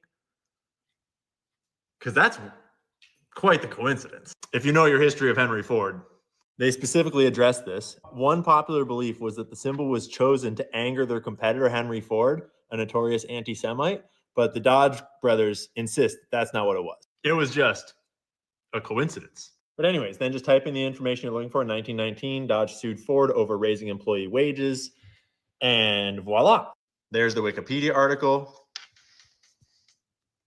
Holy shit. The Michigan Supreme Court held that Henry Ford had to operate the Ford Motor Company in the interests of its shareholders rather than in a manner for the benefit of his employees or customers. It is often taught as affirming the principle of shareholder primacy in corporate America. As of 2022, in Delaware, the jurisdiction where over half of all U.S. public companies are domiciled, shareholder primacy is still upheld. So yes, you are reading that right. Pfizer is legally obligated to do anything that will increase their shareholder value, even if it comes at the expense of your health, your happiness, your finances, your medical care. The same is true for General Mills with your cereal. The same is true for every public corporation in America. That is why you should support family and founder-owned businesses. Because if you're a public corporation, you only answer to shareholders and you are legally bound to answer to shareholders. And the biggest shareholder of every public corporation is Vanguard, BlackRock, State Street, which is actually just Vanguard and BlackRock because BlackRock owns State Street. And you can probably follow the rabbit hole from there. I'm not going to say anymore. But in other news, there are some crazy stories developing in the crypto world, and we're going to be breaking it all down tonight on the Maha podcast, live on X at 9 p.m. Eastern. You can catch it on my profile or on the Club Maha X profile. Like the Melania coin, like the president of Argentina rug pulling his entire country on a fake crypto coin, and a whole bunch more. And we're going to be breaking down the news, but we're also going to be having like a real deep, like heart discussion about what's the point of crypto? Is crypto dead? Like, how do you even support crypto at this point? And what's coming next? And how do you navigate these waters? It's going to be interesting, important, wild. Definitely tune in. Sorry, Easter egg. I can't let this whole DOGE Star of David thing go. I'm just very curious. Because it is true that the Rothschild family funded a whole bunch of the robber baron titan of industry folk that were the Industrial Revolution. So did the Rothschilds fund the founding of Dodge Motor Company? AI says no, the Rothschilds did not fund the founding of Dodge Motor Company. It was founded in 1900. Wait a minute. The logo wasn't used until 1914, right? Right. So did something happen or change at Dodge in 1914? Did Dodge expand in 1914? Yes. The Dodge brothers decided to manufacture their own cars after supplying parts to Ford. They incorporated Dodge brothers on July 17th, 1914, with a capitalization of $5 million in common stock. Now listen, I don't know what that means. And I don't know if they had any help going public with their company or any funding, turning their repair shop into one of America's foremost car companies. If any of you guys have any links, please let me know down below. But that's just a really interesting coincidence. That's very strange. Like out of all the logos and out of all the symbols, out of every graphic that you could pick, you just so happen to pick a Star of David to counter the American car industry being absolutely just dominated by Henry Ford. Really? Really? Yeah, I don't know. Thoughts? I know that Dodge used to supply all the parts for Henry Ford. That's how they got their start. It's a pretty interesting little article, and I can't imagine that the Dodge brothers wouldn't have done that specifically to stick their finger in the eye of Henry Ford. And it would make sense that everything Dodge now seems to be, demon and devil, this and that and the other thing. Hellcat. Hell this, everything else. Probably got taken over, and they wanted to piss Mark all over what was actually probably a decent company once upon a time. It's interesting about the shareholder primacy. That does not sound like it's anything that's in the interest of either the people who work there and sweat and bleed trying to create the products, but I don't think it's good for the customers either. Seems like there shouldn't be any primacy other than the health of the organization, and we know that shareholders don't care about the health of the company. Yeah, we got some fixing to do. Don't know how we're going to do it in a way that would make sense, but that's when a whole bunch of big brains get together and try to figure out what we can do to make all of this work the way it's supposed to. Because the shareholders destroying this nation bit by bit every single day. We've been watching it happen for so long now that I don't even know if we would know how to work without tyrants. I mean, think about how magical it would be if we didn't have tyrants trying to destroy not only the jobs, but the products and the people who purchase the trash that gets made and brought in by slave labor from overseas. If they're not too busy trying to bring the slave labor over here, who's going to pick our crops? Same people. Different They're era. so annoying. Are you ready? Yeah. Can you read that, please? Mayor Karen Bass is laying blame for traveling to Africa at the feet of Fire Chief Kristin Crowley. Wait till I you read hear that terribly, this. but whatever. Okay, let's hear it. Let's listen. Going to go to Ghana, which I know you've said was a mistake now. But I just am curious on the thought process behind it. Right. Because we know that there was warnings about the weather before you went, and you still went. What was the thought process behind going to Ghana? So let me just tell you a couple of things. First of all, when the White House called and asked me if I would represent the president, I said yes. It was going to be a very, very short trip, over a weekend and 2 business days.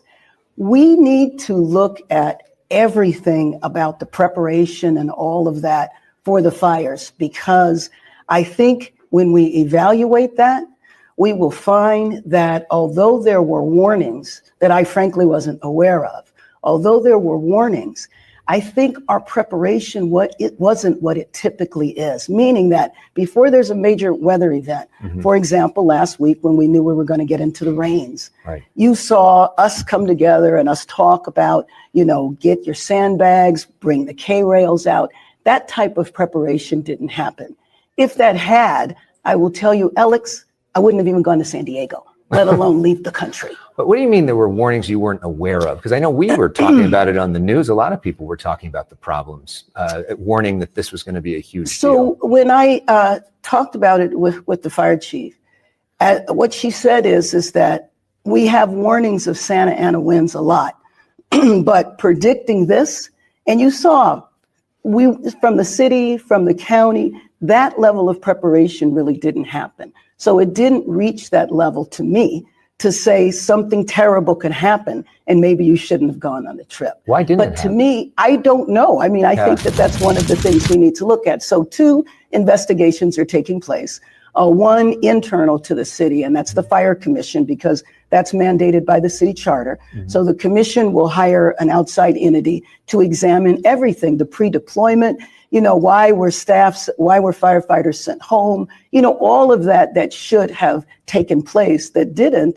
And then also the governor has contracted with the Fire Safety Research Institute, which is a national institute that investigated what happened in the fires in Maui. So everything that happened, including that, needs to be examined. But I will tell you that I felt absolutely terrible not being here for my city and not being here for my family, who was impacted by the fires as well. And so when I say it was a mistake, absolutely, the idea that I was not present was very painful.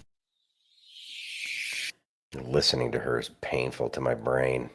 Thoughts? Steph says, as Jenny says, liar, liar, pants on fire. Yeah, 100%. There she is. There it is. Oh, and I just changed it too. There we go. Liar, liar, pants on fire. Yeah. Thoughts? I giggle because they never cease to. No, that's the wrong way to say this. They never fail me when I fully expect them to throw the next person under the bus. Zero accountability whatsoever. Nobody is anything like good old Harry Truman. The buck stops here. They might say it, but they're not actually going to do it. As a matter of fact, oh, look here, that's a good bus. And push them right in front of it. That's what they do. I think that if you are part of this cabal of a whole bunch of losers that are willing to throw anybody and everybody under the bus so that way they can do whatever's going to serve whatever they want in their ego at that point in time, they deserve to get thrown under the bus. What did you expect? Did you expect these bunch of criminals to have some kind of honor at some point in time and accept responsibility? Or did you think maybe possibly that these people would try to find any and every excuse to put the blame off on anybody else? Sadly, our government's been reorganized, I guess I'm going to go with, to make sure that nobody has any accountability. But I think we, the people, are sick and tired of that. And those who have been elected are going to have to pay the piper because that's really the only way. I would say the elected officials that were probably not really elected to begin with are going to have to take the fall that they've been trying to shuck off on everybody else. Once the trials happen, of course, there will be trials, and those trials will prove that there was significant corruption, and those who profited the most should most certainly receive the punishment, I guess, is the word I'm going to go with at this point in time, that they most assuredly deserve. They do deserve it. This is what they do to my head. You're mind blown. I know. And Don agrees. It's really not mind blowing, though, because they're so predictable. Yeah.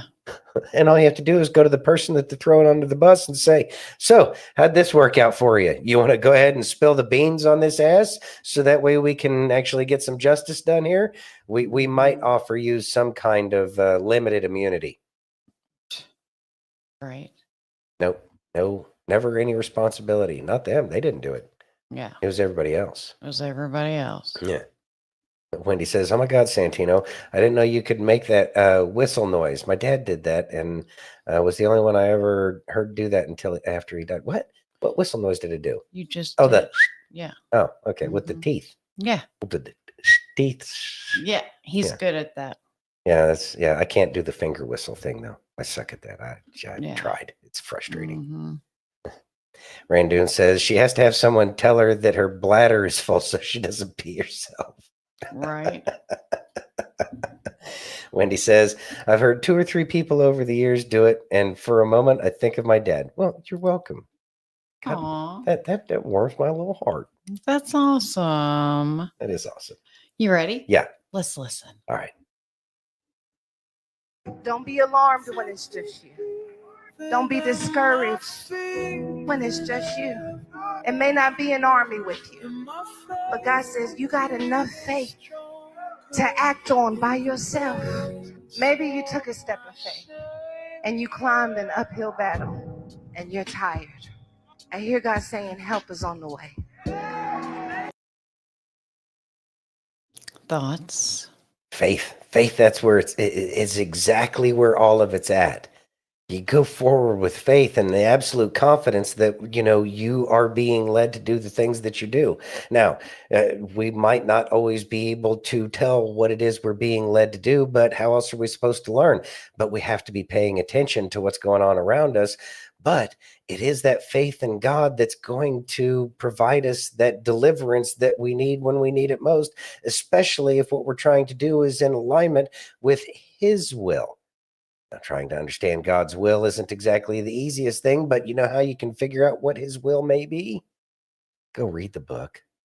Go read the Bible. That's the best way to go about figuring out what He really wants. And move forward with confidence that He cares about you, that because you are trying to do His will.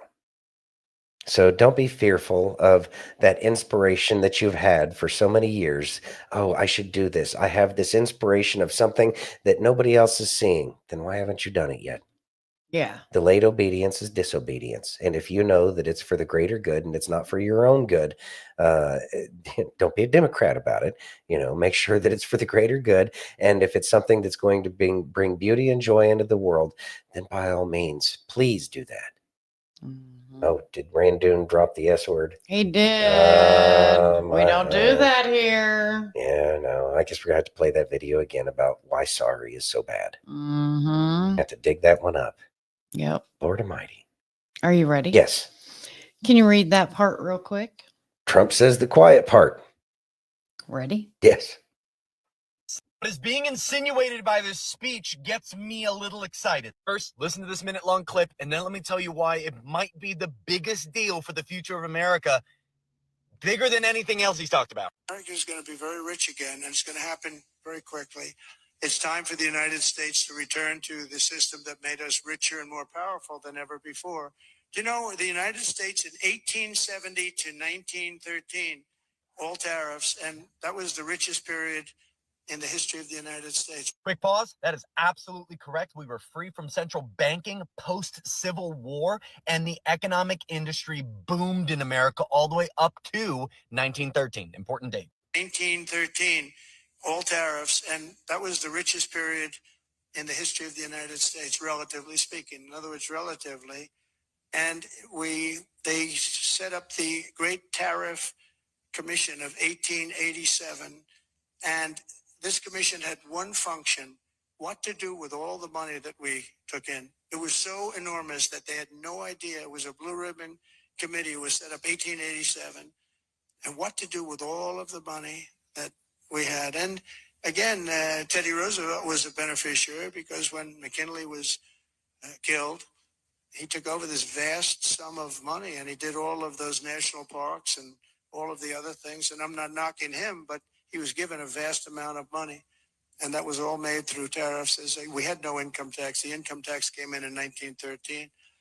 As I said in my Woodrow speech last Wilson. week, instead of taxing our citizens to enrich foreign nations, we should be tariffing and taxing foreign nations to enrich our citizens. Does that make sense? What happened in 1913 that caused everything to change? Pre-1913, our money was different. We were taxed at a lower rate, and we didn't even have the IRS. So what happened in 1913? We founded the Federal Reserve. Let me tell you what I think this is leading to. He has been very vocal in wanting the Fed to lower interest rates, which would make mortgage rates, car rates, rates on any loan lower. Stick with me. This could be the biggest financial move in American history. Follow me here. If he is already removing the IRS, firing over 80,000 people, and the IRS is an arm to collect taxes for the Central Reserve for our country. Here's where this gets wild. If we were to remove income tax as well as the IRS, we are removing a lot of the need for the Federal Reserve. The lone job would come down to their monthly meeting to decide where interest rates should be. You know what this speech tells me and other speeches prior to? Trump gets the game. And this gives him two options, in my opinion. And I'm not a Trump fan, but this gives him two options. Trump understands we had a system pre-1913, pre-Federal Reserve that was amazing for our country, and it all changed that year. He is also a businessman. Great or not, he is a businessman and understands how money works, understands how banking works. He's clearly tied the dates already together on when America became less great. So he has two options. You either continue the system that's been working for so long to feed the Federal Reserve and feed foreign countries and feed bankers for decades and decades and decades, or you remove the poison from the country. You remove the Federal Reserve. And with him slowly removing things that the Federal Reserve at one point was responsible for overseeing, the IRS, income tax, he may be slowly but surely removing the responsibilities from Jerome Powell and the Federal Reserve so that he can slowly but surely remove them altogether. Thoughts? All right. Let's see. This looks like this is right along the lines. There is no need for the Fed, regardless. No need for either of them. Get them out of here. We don't need no Fed Reserve. No, we don't need them. We don't need the IRS. There should be plenty of money coming in, and especially as the purchasing capabilities of every American in this nation, because we are a consumer nation. We have some consumer issues and spending problems here, without a doubt. But more importantly, when the IRS goes away and it turns into, most of those people probably end up going on to the External Revenue Service, which should probably be falling under Customs, so that way they can check all the ports, because I think that would be Department of Homeland Security. No, I think that one needs to go away. Treasury. Okay.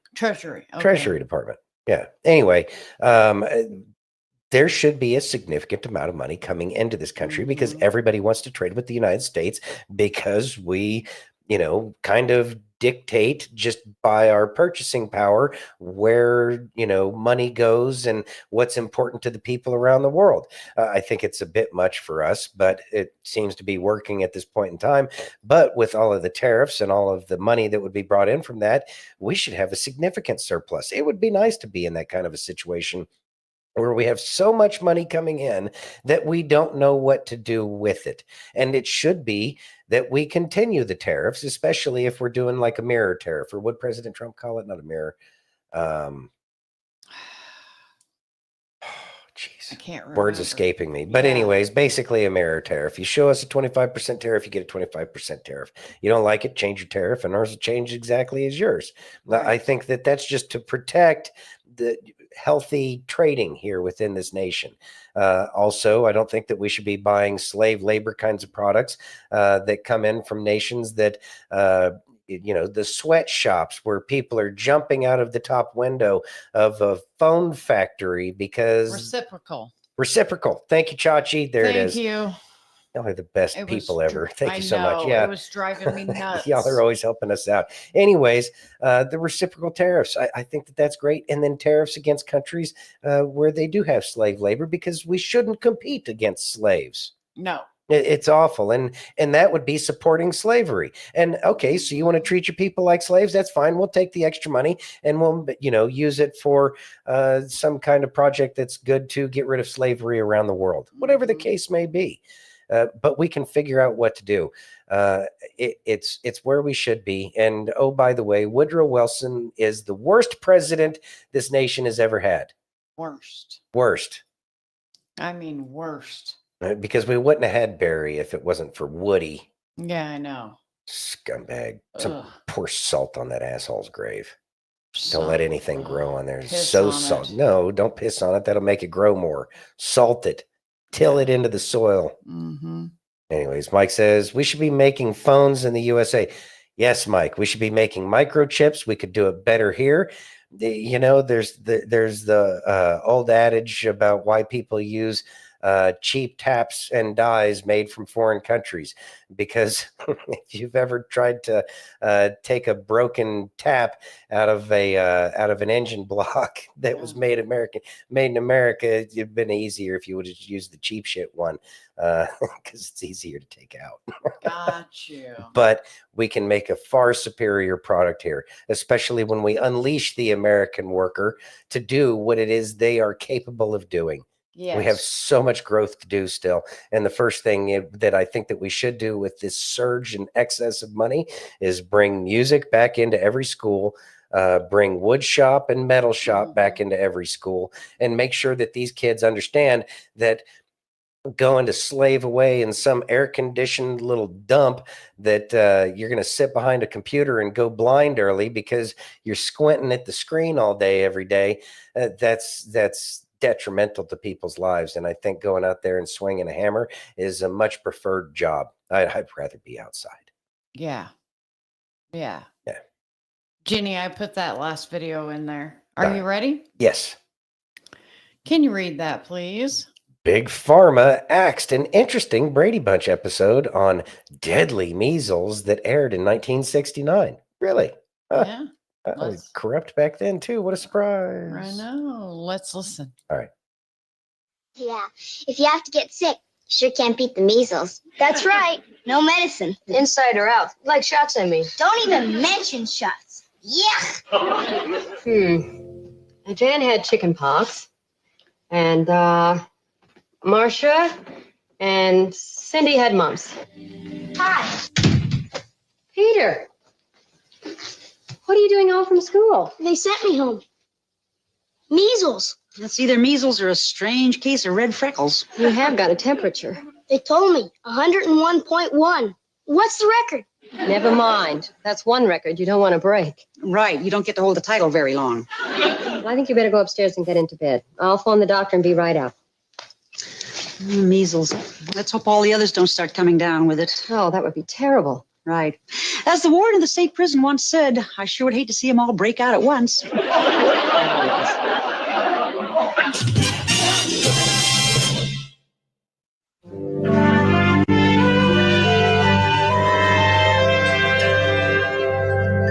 Oh, no. Are you sure it's the measles? Well, he certainly got all the symptoms. A slight temperature, a lot of dots, and a great big smile. A great big smile. No school for a few days. Did you call the doctor? Well, I've been trying to, honey, but the line's been busy. Well, say hello to my dotted son for me. Tell him I'll bring him some comic books and I'll see you later, dear. Okay, honey, bye. Jan!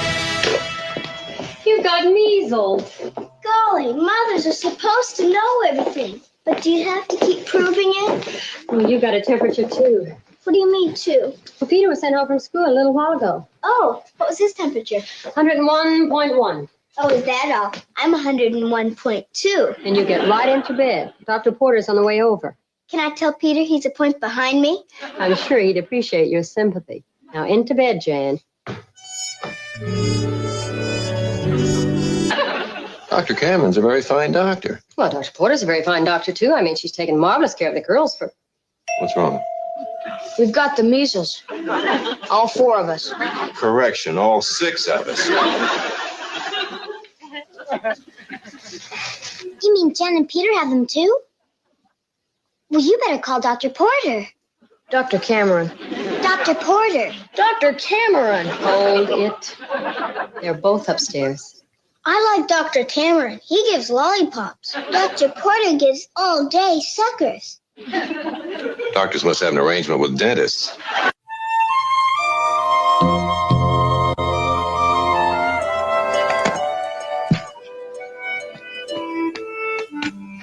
Oh, Greg, you want my railroad.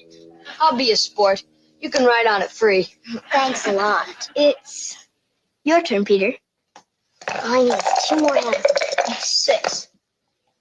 Missed it.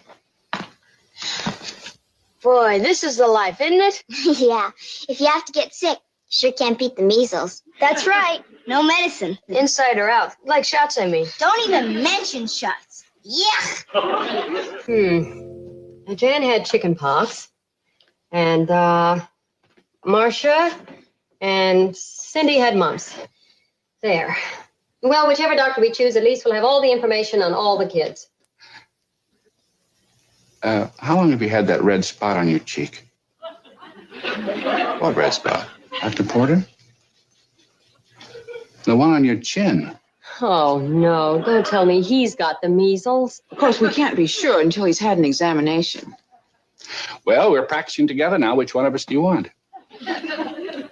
Well, I think in order to prove a point to the boys... that never mind. Dr. Cameron, he's all yours.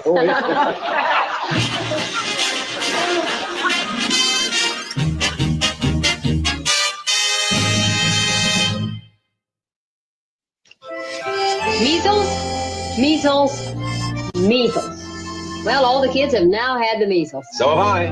Well, I had them years ago. Looks like the Bradys are finished with the measles. Hold it.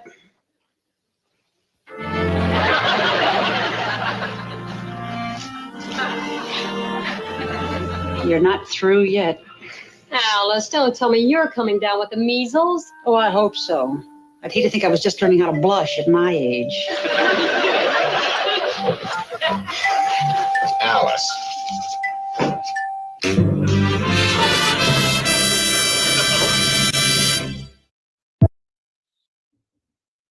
Thoughts? So interesting. Surprise, surprise, Pharma didn't want that video around. But good thing is it's still around. And all the conversation that's been going on here about there used to be chickenpox parties and all these other things they were talking about. There's really nothing you can do about it except for get some rest, kind of stay cool, do the things that, you're supposed to do when you're sick. Don't go out and party, blah, blah, blah, blah. We need to get back to this, and doctors need to get back to doing actual medicine.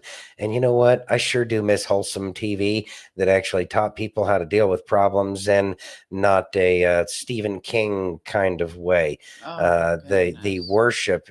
Kay and I saw the most ridiculous vehicle the other day, a white SUV, and it had some murder clown all over the side of it. It is absolutely terrifying. And the fact that anybody thinks that that's the way you're supposed to think and behave nowadays is disturbing. It's very disturbing, and that's because of the programming that people have had on TV.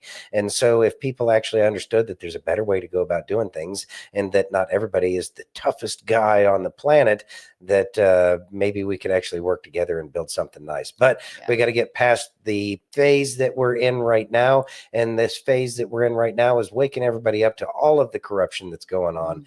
And then we can start getting to the more important things like how we deal with medical emergencies. But I know that they're trying to sell us on somebody brought up the measles outbreak in Texas, and I think we got some kind of chicken something or other going on as well. That's why we don't have eggs.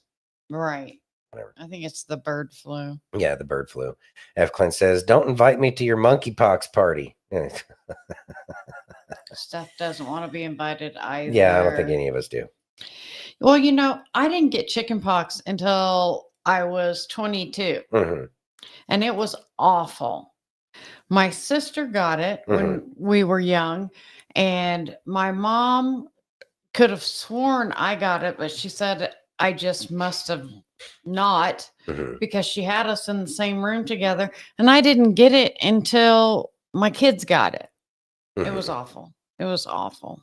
I remember I got chickenpox. It was like kindergarten or first, something like that. Yeah, I think I ended up getting mine over a break too. So whatever. Yeah. Of course, it didn't happen in the middle of school. Yeah, exactly. Liberty says family shows have gone by the wayside. They have. We're heading back there. We're heading back there. We'll get there. We'll get there because it's going to be a long time before we start to leave that kind of stuff alone. TV, that is, the indoctrination box. Yeah. Are you ready? Yes, I'm ready.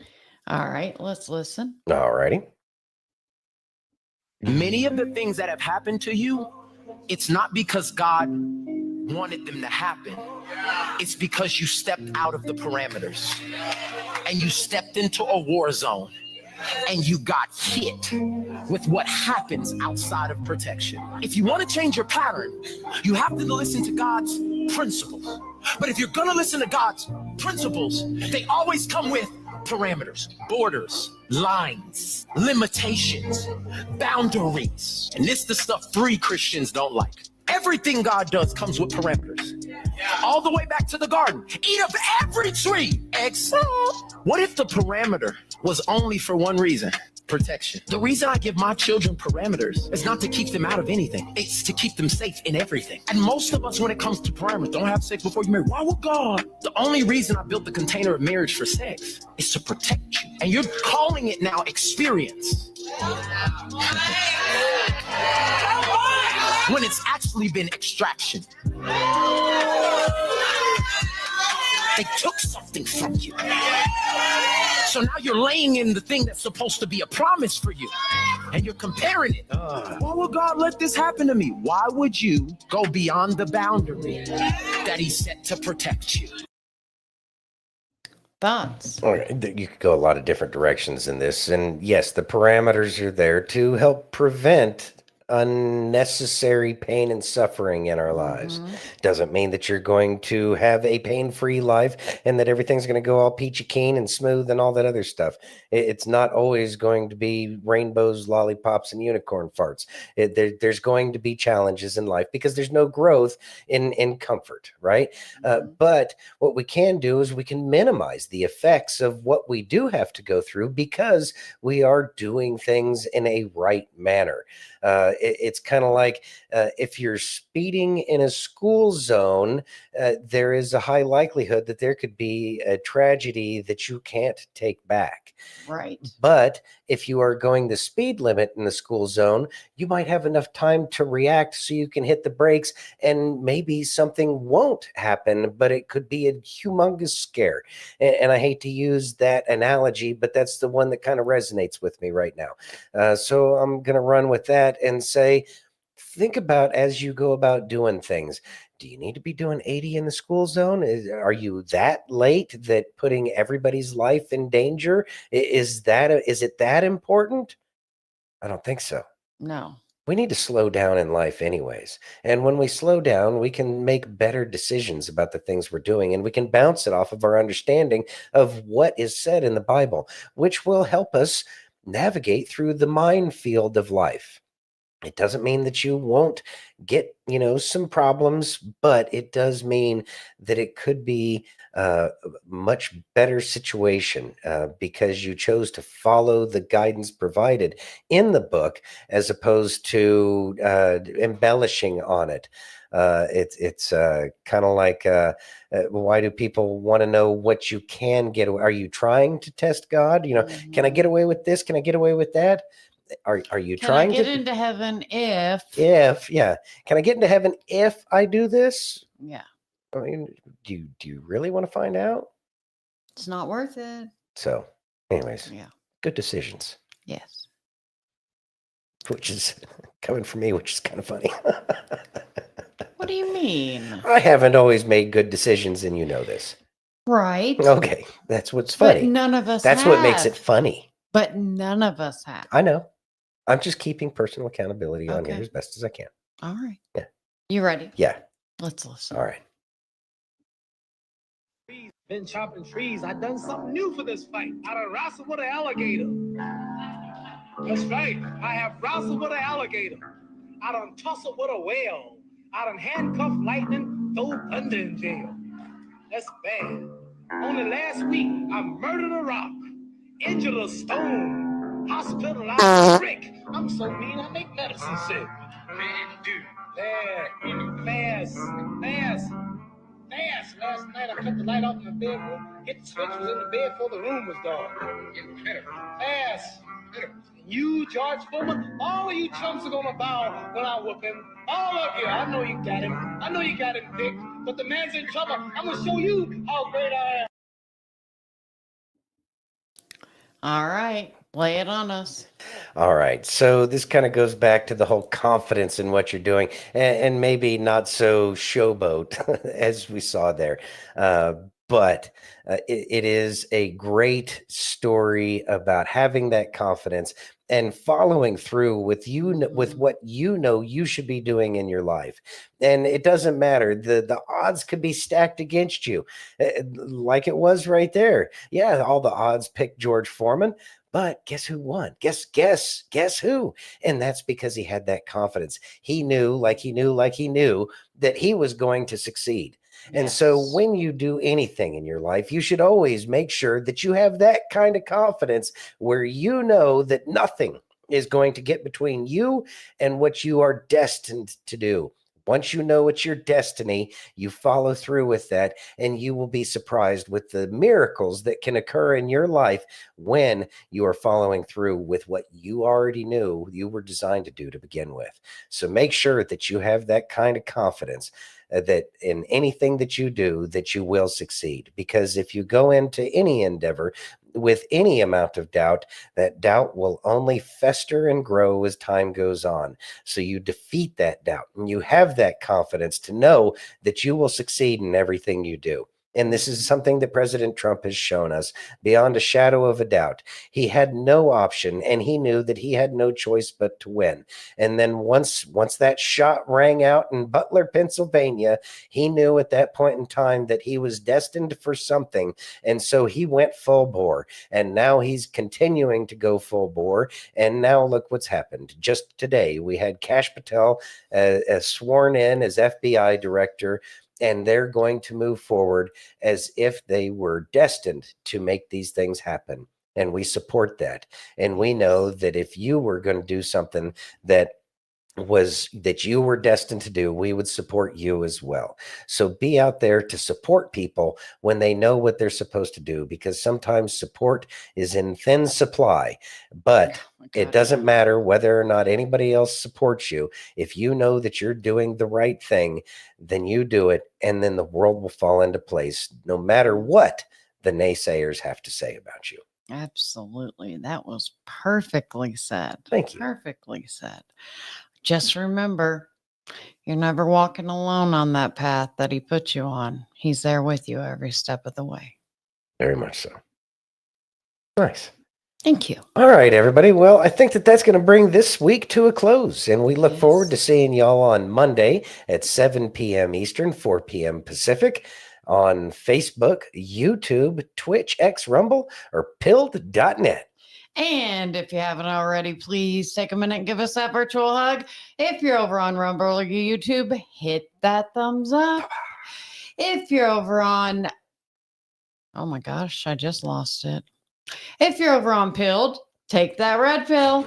If you're over on X, smash that heart. And if you're on Facebook, you're our family. And we've had a great week of winning, and more winning. So go over there and clickety-click away. There we go. Click away, everybody, on all of the platforms. We do truly appreciate it, and it helps us out tremendously. And we really do look forward to seeing y'all again on Monday. Yes. We love you all. Have a great weekend. Be safe, and God bless each and every one of you.